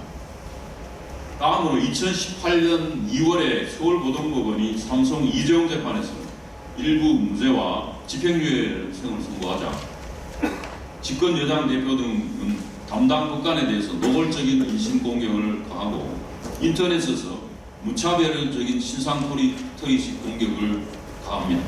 심지어 청와대는 게시판에서 나와 있는 대법원 국민청원을 대법원의 담당 법관 파면을 요구하는 국민청원을 전달하면서 재판에서도 국민의 뜻을 경청해야 한다라고 라는 언급까지 하였습니다. 이런 진행 중에 있는 일련의 박근혜 전 대통령의 재판에 대한 압력 행사 일환이라고 보지 않을 수 없어요. 그리고 2018년 7월부터 시작되어서 2019년 2월에 이르기까지 무려 8개월에 걸쳐서 지속된 전 대법원장과 사법부 구성원에 대한 유례없는 대규모 먼지털이식 수사는 사법권의 독립에 대한 심각한 훼손 사례라고 하지 않을 수 없습니다. 법원행정청이 처장이 단장이 된 법원 내의 3차 특별조사단에서 조사 결과에서 형사범죄로 될 만한 사안이 없는 것으로 결론이 났습니다. 그러한 전 대법원장의 사법행정에 대해서 검찰이 전 대법원장을 포함한 100여 명의 전 현직 법관을 피의자나 참고인으로 소환 조사하는 사법부 초토화의 수사 끝에 직권남용죄라는 생산 제명을 붙여서 기소하였습니다. 그러한 수사 자체가 벌써 사법부에 대해서 공포감과 압박감을 줍니다. 이와 관련된 대법원장은 이와 관련해서 오랜 재판 경험을 이루어서 재판 거래라는 것은 있을 수 없는 일이면 누구보다도 잘 알고 있을 겁니다. 그리고 대법관 전원과 고법부장 이상의 중진 법관들이 의혹이 해소될 수 있도록 대법원장이 요청을 하였음에도 불구하고 대표성의 의문이 있는 소위 전국 대표 법관회의를 빌어서 법원 내외 이념 세력의 요구에 따라서 재판 거래 의혹을 해명하기는커녕 오히려 그러한 의혹이 스스로 편성하여 검찰의 수사를 불러들였습니다. 그런데 이와 관련해서 대통령은 2018년 9월 13일 대한민국 사법부 70주년 기념식 이에 참석해서 축사를 하면서 지난 정부 시절의 사법농단과 재판거래 의혹이 사법부에 대한 국민의 신뢰를 뿌리쳐 흔들고 있다라고 하는 축사를 합니다. 사법농단과 재판거래라는 말을 언급하고 있습니다. 의혹은 반드시 규명되어야 하고 만약 잘못이 있었다면 사법부 스스로 바로잡아야 한다고 훈시합니다. 사법부 스스로 바로잡아야 한다는 건 재판을 개입하려는 겁니다. 외국의 경우에는 대부분의 선진국에서 이 사법 방해는 재판에 대해서 대통령이 직접 관여하는 경우에는 사법 방해로 이 탄핵 사회의 중요한 사유가 될 수가 있는 사항입니다. 그래서 대법원장은 이에 같은 그 기념식에서 현 시점에서 사법행정 영역에서 더욱 적극적으로 수사에 협조할 것이라고 화답했습니다. 대통령은 이와 같은 향후 수사 재판에 있어서 개입하려는 것으로서 이것은 사법권의 독립을 위험에 처하고 권력분리 원칙을 훼손할 우려가 큽니다. 다음으로 이 정부에서 전 정부나 전전 정부의 고위 인사에 대한 소위 적폐 사건 수사와 재판에서 구속 수사 재판, 별건 구속이 계속 이어지고 있습니다. 전 대법원장에 대한 수사 재판에 있어서 재임 중에 일어난 거의 모든 사법 행정의 행위에 대해서 사법 형사 사건화하고 국가 독립의 중요한 인사 조력까지 망라적인 그 증거 수집을 해서 수사 재판에 진행하고 있어서 헌법상의 적법 절차 원칙에 부합하는지 의문이 들고 있습니다. 2017년 여름 이후에 소위 적폐 사건 수사가 시작됐을 때 이건 이 사건이 일어나기 전입니다만 법원이 일부 피의자에 대한 초기에 정부 출범 직후죠. 검찰이 구속영장 신청을 종전 기준에 따라서 법원에서 기각한 예가 있었습니다. 그러자 그의 사법부 국정감사에서 국회에서 국정감사를 할 때 계기로 집권당의 의원들이 영장 기각을 집중적으로 질타했습니다. 그리고 이념 세력과 언론도 이에 가세해서 그 이후에 거의 적폐로 이끌어진 사건에 관해서는 불구속 재판 원칙이 사실상 사라지게 되었습니다. 선고되는 형량도 종전의 관례에 비추어 지나치게 과도하게 나오게 된 것도 볼 수 있습니다. 이와 같은 구속과 엄벌의 그런 원칙화하는 것은 외압에 재판의 독립의 침해라고 하지 않을 수 없습니다. 이러한 현상이 계속 이어져서 2019년 1월 전 대법원장의 구속과 보석 청구 기각까지 이루고 있습니다. 사실 전 대법원장에 대한 공소사실 대부분을 차지하는 그 직권남용죄라는 것은 그것이 과연 형사범죄가 될 수 있을 것인지는 공소사실 자체를 봐서도 지극히 의심스러운 데다가 소위 트럭 기소라고 일컬을 정도의 방대한 수사 기록에 대한 사건에 피고인 본인 스스로 방어하기 위해서는 불구속 상태에서 변론 준비를 할 수 있는데도 불구하고 마치 이것이 무슨 국사범이나 되는 것처럼 구속영장을 발부하고 보석 청구까지 기각하고 있으니 이것은 집권당과 이념 세력의 공격과 언론을 동원한 마치 인민재판 분위기의 조성 결과로 인한 것이라고 보지 않을 수 없습니다. 이와 관련해서 강제징용 사건이 이제 주요한 구성요건 공소사실 중에 하나인데요. 강제징용 사건은 판결의 결과에 따라서는 일본과의 외교 분쟁을 일으키고 자칫 적대 관계까지 조성할 수 있는 위험이 있는 사건입니다. 그래서 전 대법원장 시절에 이러한 점을 고려해서 수년 동안 고심을 한 그런 사건이었습니다. 그런데 이 정부 들어서 이를 대표적인 사법부 적폐로 지목해서 마치 소위 재판거리 사법농단이지 하는 프레임을 씌워서 사법부를 집중적으로 난타했고 그러자 현 대법원장 체제는 지난해 불과 두 차례 심리기일 끝에 그 원고 수수 판결을 하게 된 겁니다. 그런데 이와 같은 그 대법원 판결 선고가 이런 사법부에 대한 집중 공격에 영향을 미친 것이 아닌가라는 그런 의심이 들 수 있을 정도입니다. 결과적으로 이 대법원 판결로 인해서 현재 일본과의 외교 분쟁은 우리의 주력 산업 수출품인 반도체 핵심 부품에 대한 수입 제한을 불러오고 전략 물자 수출 우대 국가 배제라는 화이트리스트 배제라는 그런 후속 제도도 준비한다고 하니 이거는 외교 분쟁 그 갈등뿐만 아니라 경제 위기까지 파급될 위험하고 심각한 지경에 이르고 있습니다. 그리고 2019년 1월 말경 경남지사 그 김경수 여론조작 드루킹의 여론조작 피고 사건에서 서울중앙지법 재판부가 유죄 판결을 선고하고 법정 구속을 하자 즉시 당시 집권 여당 지도부가 총출동해서 담당 법관을 직접 공격하고 나섰습니다. 마치 구체적인 그 용어 자체도 탄핵을 부정하고 대선 결과를 부정하려는 시도라고 이야기를 하면서 양승태 적폐사단이 조직적 저항을 벌이는 것이라고 이렇게 몰아붙였습니다. 심지어 당대표는 상상도 할 수 없는 판결이 선고되었다고 하면서 곧 보석을 신청할 것인데 정상적인 법원이라면 도정에 차질이 없도록 결정하는 것이 상식이로까지 변명하였습니다. 이러한 공격과 국박은 바로 이 사건 2심 재판부가 향후에 할 2심 재판에 대한 압력 행사라고 지금 진행되고 있는 2심 재판에 대한 압력 행사라고 보지 않을 수가 없습니다. 그 이외에도 대통령은 수차례에 걸쳐서 먼저 김정은 대표님이 지적한 것처럼 방산비리 척결, 박단주 육군대장 의혹, 그리고 뭐 갑질이라는 그런 프레임을 갖고서 강원랜드 수사 의혹 다 무죄 났지 않습니까?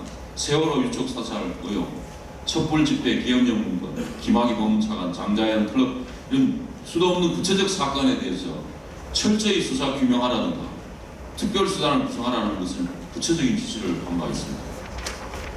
그런데 그 과정에서 불행하게도 수사의 재판을 받던 검사나 변호사, 삼성장 등 국회의원에게 공직에 종사하던 인사에게 유명을 달리한 일어나서는 안 되는 결코 일어나서는 안 되는 불행한 사태가까지 생기고 있습니다.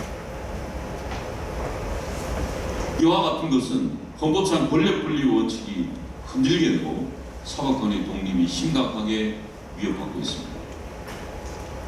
그리고 대법관과 헌법재판관의 임명에 있어서 법원 내 특정 정부 모임 소속 보안이 구성된다든지, 특히 헌법재판소 재판관의 임명 절차에 있어서 국회의 청문 절차 보고서도 채택되지 않는 임명된 재판관이 4명이나 있습니다. 헌법재판소 설립 이래 이런 예는 전례가 한 번도 없었습니다. 이것은 재판관의 독립성과 정치적 중립성을 확보하기 위한 헌법의 최소한의 절차를 무력화시키는 것입니다. 그래서 이것은 헌법의 정신에 위배되는 사항입니다.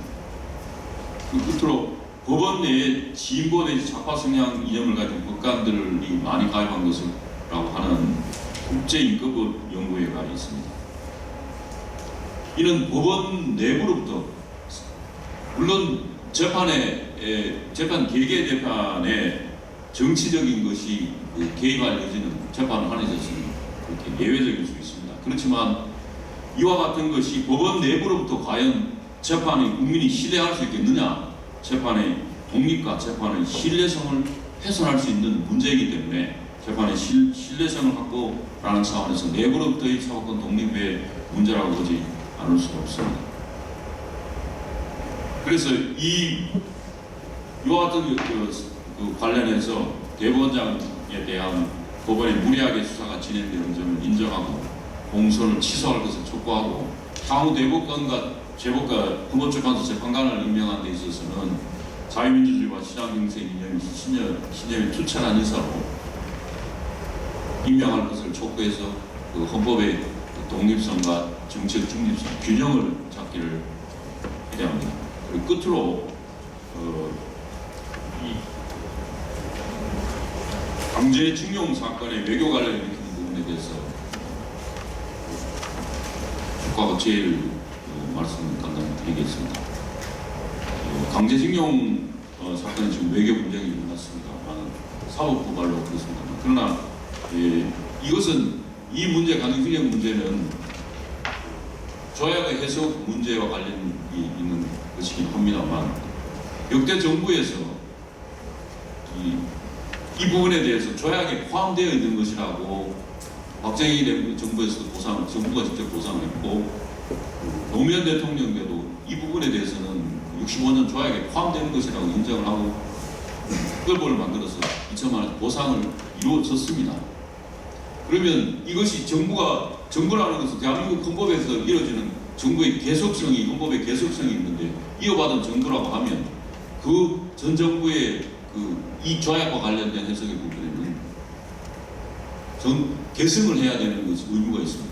그런데 이것을 이렇게 마음대로 주장한다고 하면 그것은 바로 정부의 그 신의치 원칙에 어긋난다고 당일 법상으로 주장할 수 있을 겁니다. 그래서 부디 이 부분과 관련해서는 강제징용 문제의 인도적 불법성을 그 부분을 논리로 근거로 하는데 인도적 불법성에 대해서는 이 사법부가 판단하는 것은 관할 것은 국내에만 있습니다. 이건 국제적인 문제인데 국제기구에서 또는 뉴른버그 전범재판이나 이 전후에 국제기구에서 강제징용의 인도적 불법성에서 판단한 바가 없습니다. 그렇다면 그 문제가 된다고 하면 국제기구에서 판단을 해야 될 테고 그렇다면 이 문제는 외교적인 사법부가 판단한 것은 국내적인 노력밖에 없는 것이고 재판관을 괜찮습니다. 그렇다면 그 문제는 중재위에 해부해달라는 제1에 있으니까 거기에 의해서 국제기구 제3회 중재위에서 해부해서 거기서 의해서 결론을 내거나 국제사법재판소에서 결론을 내는 것이 마땅하다고 봅니다. 그래서 정부는 적극적으로 외교적 노력으로 외교에 의해서 이와 같은 외교 갈등뿐만 아니라 경제 위기에 파급되는 것을 막아야 할 것이 바로 대통령이 헌법 수호와 국민의 국가의 대표로서 마땅히 해야 될 부분이라고 생각합니다. 이 부분에 대해서 외교적 노력을 다시 한번 촉구합니다.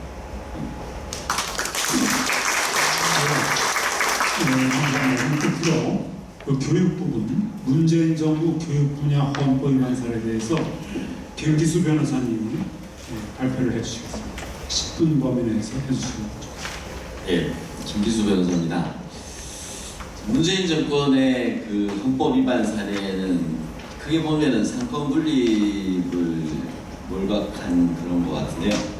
일단은 국회를 무시하고 그다음에 사법부를 무시하고 이게 아까 앞에 발제해 주신 분들의 큰 대강으로 요약이 됩니다. 근데 지금 제가 발표할 이 교육 분야는 대통령이 이 행정각부의 권한도 무시한다 이겁니다. 그래서 제가 말씀드리고 싶은 것은 대통령은 대통령이지 행정각부가 아니다는 거죠. 그런데 지금 문재인 대통령 당선되자마자 공약사항인 국정교과서 폐기 이거를 행정명령 2호로 서명을 했습니다. 대통령령도 아니고요. 그 행정명령이라는 게 마치 미문정하에 행정명령 불령 선포하듯이 그렇게 집행이 됐습니다. 그 당시에 교육부 장관에 대한 국회 동의나 이런 절차도 전혀 없었던 상태고 취임하자마자 그렇게 전격적으로 했는데 그것이 이 정권의 실책을 보여주는 거라고 생각됩니다. 그래서 법률이 있는 거는 무시하고 또 자기들이 하고 싶은 일은 헌법에 위배되는 법률을 수없이 많이 상정해 놓고 있습니다. 그래서 야당하고 타협을 하는 그런 식으로 헌법을 조금씩 무너뜨리는 법률안이 지금 계속 조금씩 이 법률에 의해서 헌법이 형해화되거나 또는 행정각부, 그러니까 조직 법정주의가 우리 헌법상 원칙인데 이걸 완전히 무너뜨린 게 대표적인 게 탈원전이거든요. 근데 이 교육 분야도 대통령이 그렇게 했습니다. 교육 관련 법령에 보면 교과형 도서의 사용에 대해서는 대통령령으로 정한다 그래서 교과서 교과형 도서에 대한 규정이 있습니다. 이 규정인데 말이 규정이지 대통령령입니다.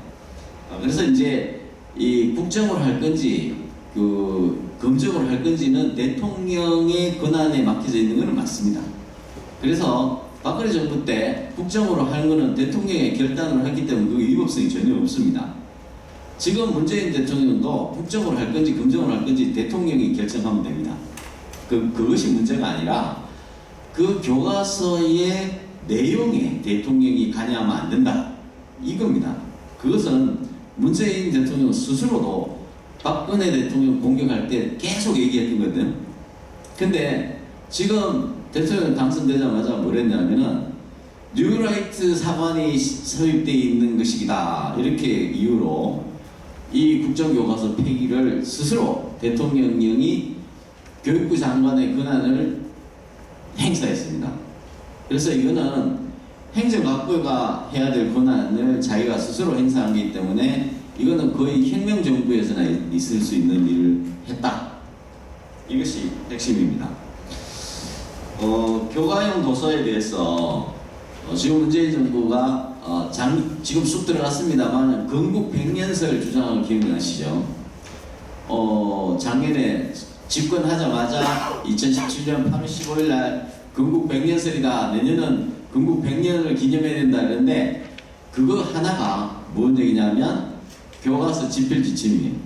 앞으로 교과서는 1919년 임시정부를 건국 100주년으로 기념하는 교과서를 만들어라 라는 지침이죠. 어떻게 대통령이 그 나라의 역사에 대해서 결정을 합니까? 그 스스로 엄청난 모순적인 말을 보여줬습니다. 그것만 해도 탄핵 사유가 된다고 저는 생각합니다. 대통령의 권한은 법률과 헌법과 법률에 의해서 집행돼야 됩니다. 대통령은 행정각부가 아닐 뿐만이 아니라 행정청도 아니기 때문에 구체적인 행정처분을 해서는 안 됩니다.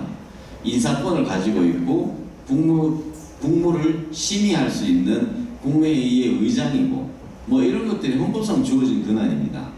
그렇지 않고 예를 들어서 행정각부의 권한을 자기가 행사하면은 이건 전형적인 후진 독재국가에서 보이는 예를 들어서 대통령이나 총통이 그 내무부 장관을 겸임하는 경우를 한 번씩 역사에 있었습니다. 그런 전형적인 행태를 지금 문재인 정부가 보이고 있다라는 점에서 이건 독재 정권이다. 저는 이렇게 얘기할 수 있습니다.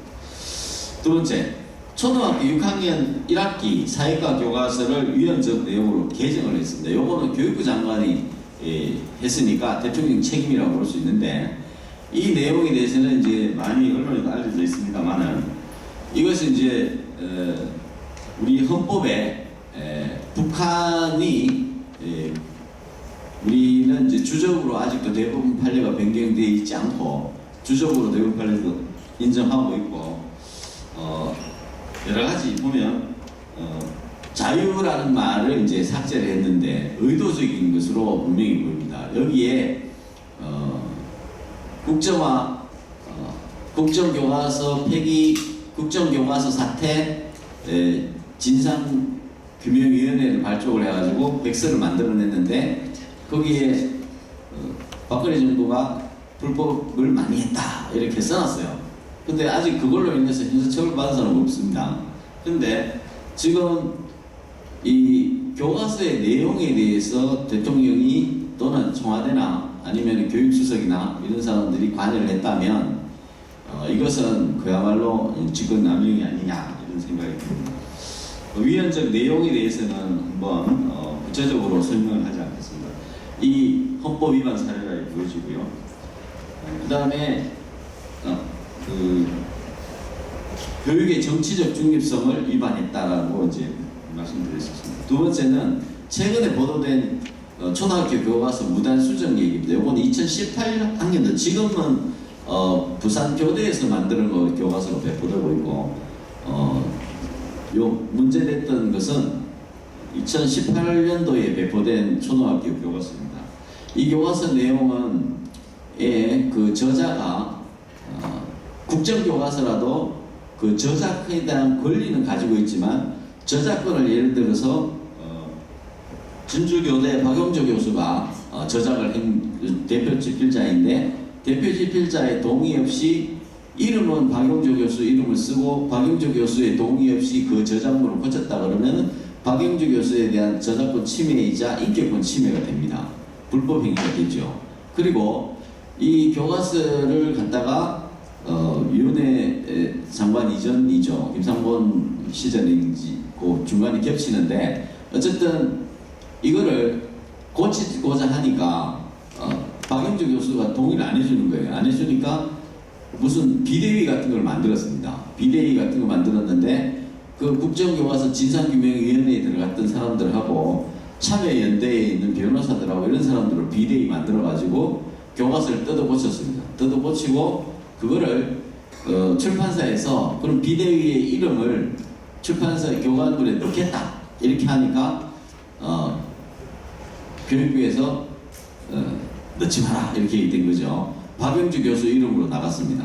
이게 엄청난 범죄 행위를 한 겁니다. 이것에 대해서 이것은 교과서의 집필에 대해서 보이지 않는 인비지블 핸드가 있다라는 거죠. 이것은 있을 수가 없는 법치국가에서 도저히 있을 수가 없는 이 행위를 저지른 겁니다. 이건 무슨 게시타프도 아니고 비대위가 교과서를 주물럭주물럭 끌어서 만들어서 그 유명한 교수의 이름으로 나간다. 이것은 개변된 문명국가에서 도저히 있을 수가 없는 범죄 행위를 저지른 겁니다. 우리 아이들이 보는 교과서입니다. 아이들이 보는 교과서에 그 대표 저작자의 그 이름 없는 누군지도 모르는 드러나 있지도 않는 그런 비실명의 조직위원회가 가동이 되고 움직여서 A들한테 그 책이 배포가 됐다. 이것은 돌이킬 수 없는 손해요. 그 아이들이 그 책으로 배웠기 때문에 국가가 가짜를 가르친 거 아닙니까? 이거는 식중독 사태보다 더한 거예요. 그래서 이거는 정말 심각한 문제입니다. 자사고 문제 말씀드리겠습니다.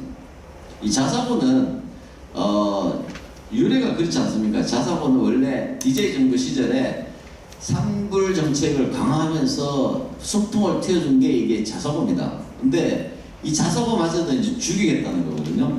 이제 이 자사고 없어지면 대한민국에는 사립학교라는 게 없다라고 보시면 됩니다. 이제 사립학교를 없애겠다는 그런 건데요. 지금 자사고 지정 취소의 방식이 어떠냐 하면 예를 들어서 이런 겁니다. 대학교에서 여기 교수님도 와 계시는데 교원평가를 합니다. 교수평가를 4년인가 3년마다 한 번씩 하는데 기준을 이제 평가 시작되기 전에 점수를 미리 매깁니다. 몇 점 이상 받아야 된다. 논문 몇 개 써야 된다. 뭐 그런 사연입니다.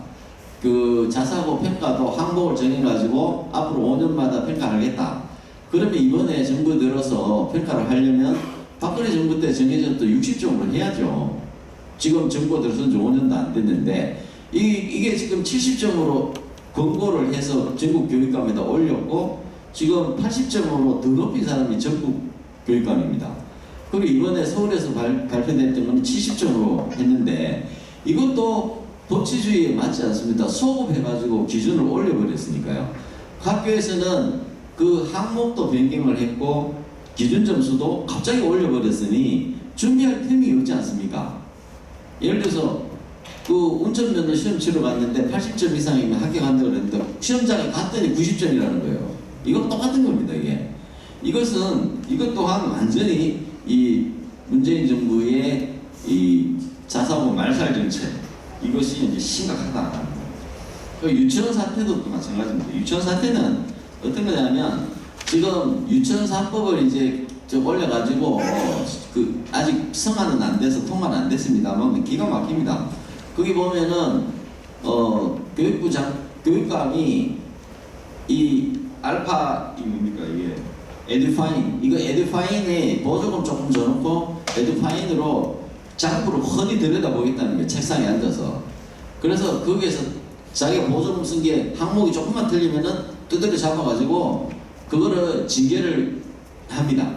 해가지고 도저히 사업을 못하게 해서 포기를 하면 그게 유치원 건물이 용도가 유치원 건물이기 때문에 다른 용도로 전용이 안 돼요. 그래서 그거를 지자체에서 강제로 매수할 수 있는 법을 삽입을 해놓은 게 유치원 3법이거든요. 그리고 이거 뭐냐면 유치원을 전부 다 몰수를 해가지고 국가가 싼 값에 사들여서 지금 엄청나게 많은 그 학비 노조처럼 또 공무원을 채용해가지고 그 공립 유치원으로 만들겠다는 게 유치원 3법의 뒷장치입니다. 그게. 그리고 이 알파 에듀파인 문제는 유치원을 때려잡기 위한 거거든요. 이것이 어떻게 사유재산을 하고자 우리가 장부를 기재를 하는 것은 납세자의 그냥 나 장부 기재 안 하면 가태로 내면 돼요. 우리가 대한민국에서 사업하는 사람은 장부를 기재 안 했어요. 그러면은 세무조사 나와서 엄청나게 두드려 맞고 손해보고 세금 경감 못 받고 불이익 입어도 돼요. 그럴 때문에 안 잡혀간다고요. 회사도 뺏기는 것도 아니고 세금 좀 더 맞구나 더 내면 돼요. 그런데 이거는 강제를 시켜가지고 장부 정리하는 방식을 정부에서 정해준 요 방식으로 해라는 거예요. 이것은 있을 수가 없는 겁니다. 이거 완전 국가 사회주의예요. 이거보다 더한 사회주의가 없다. 이것은 이래서 한유총 문제는 여기에 본질이 있다는 겁니다. 여기에 본질이 있고 그래서 이제 제가 청원 사항에 대해서 가장 기본적인 것을 몇 개를 정리했습니다. 일단 윤해 교육부 장관은 해임해야 합니다. 그리고 김상곤 정교육부 장관의 불법 행위를 감사할 것을 청원합니다. 그리고 두 번째는 국정교과서 이 무단 폐기 사태인데요. 이것은 정부 들어서 이런 식으로 대한민국의 다음 대통령도 장관도 들어서기 전에 무슨 점령군처럼 기존의 정책을 탁탁 폐기해버리고 이거는 있을 수가 없습니다. 이 국정교과서 무단 폐기 사태, 국정교과서는 교육 과정을 개편해가지고 폐기할 수 있어요. 대통령이 못한다는 게 아니고 하시라 이거예요. 공약 사항이니까 국정교과서를 폐기로 공약으로 당선됐으면 그 공약대로 정해진 절차에 의해서 하면 되는데 뭐가 그리 급해가지고 2년 하느냐. 이런 법경식 태도는 반드시 응징을 해야 되고 조사를 해야 된다. 그래서 이런 교과서 무단 폐기 진상조사위원회를 구성해 줄 것을 국민적으로 해서 구성해 줄 것을 청원합니다.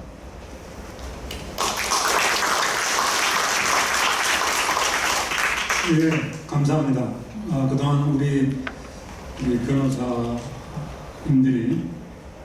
여러 분야에 걸쳐서 이 문재인 정권의 2년간의 헌법 및 법률 위반 사례에 대해서 그 중에서도 특히 탄핵에 해당되는 중대한 사유에 대해서 분석 정리를 하셨습니다. 그래서 이제 그런 부분으로 저희가 이제 청원서를 만들었어요. 그래서 이 청원서를 만들었는데 여기에는 6분의 변호사님들이 정리한 것에서 그 결론 청원사항을 다시 또 추려가지고 아주 중요한 부분만 열거를 했습니다.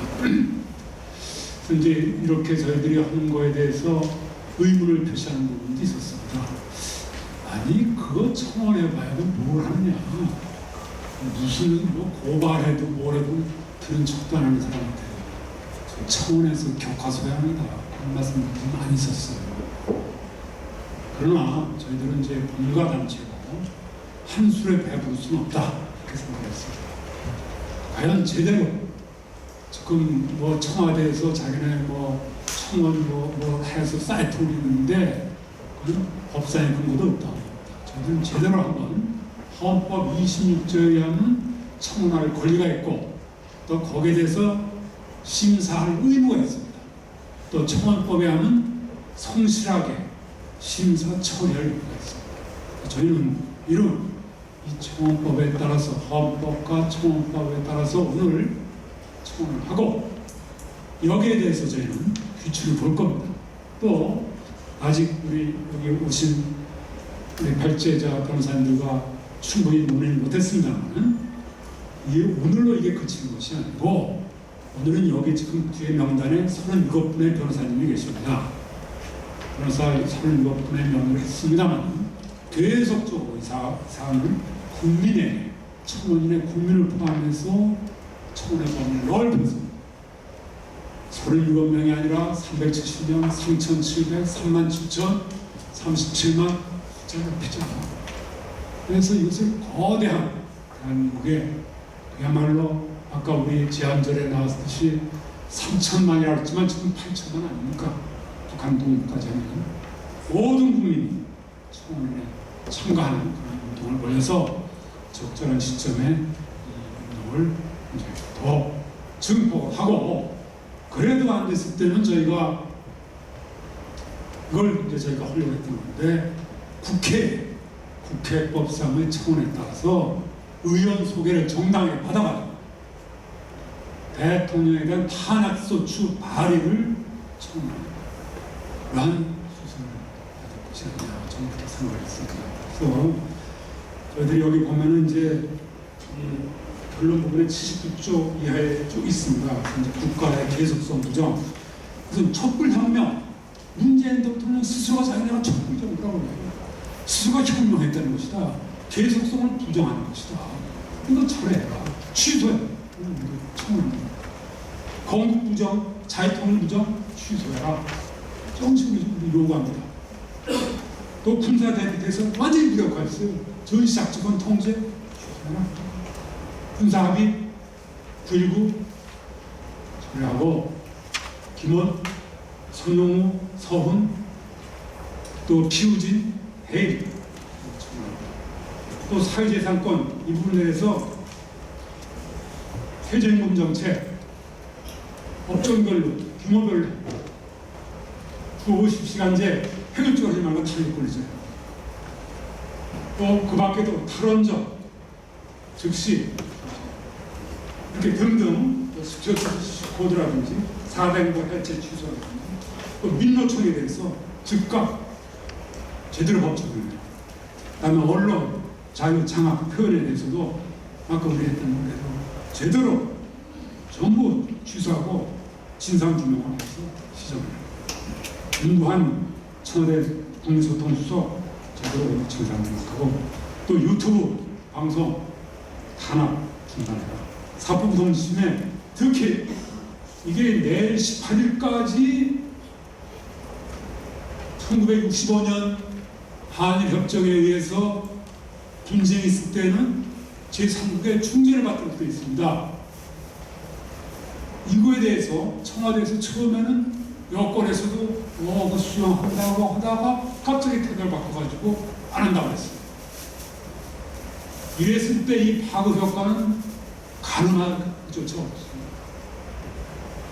이 모든 것이 결국엔 문재인 대통령, 문재인 정권이 양승태 전 사법부에 대해서 증명배상 판결에 대해서 고민하는 것이 재판농단, 재판거래, 사법농단에 대해서 사법적폐 1호로 기소했기 때문에 그런 것이다. 그래서 저는 이거에 대해서 공소 취소를 요구하는 것이고 또 앞으로의 재판관이나 대법관 운영에 있어서는 소진사지 않고 또 교육받을 권리, 교과서 불법 수준의 방법을 시정하고 자사고 취소라든지 또 한유총 사태, 대박교법 적용 전부 취소를 사례로 청원을 하는 거예요. 이와 같이 저희들이 하고 그래서 오늘처럼 저희들이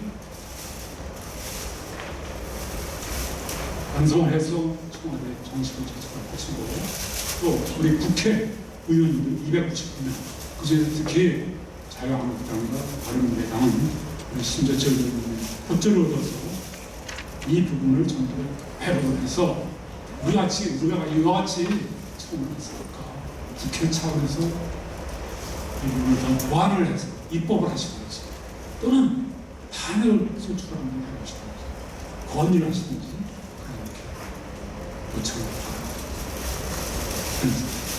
오늘 여러 가지 참 끝까지 자리를 지켜서 경청해 주시고 발표해 주신 우리 발제자님들 감사드리고 또 플로어에서 계신 분들께 감사드리겠습니다.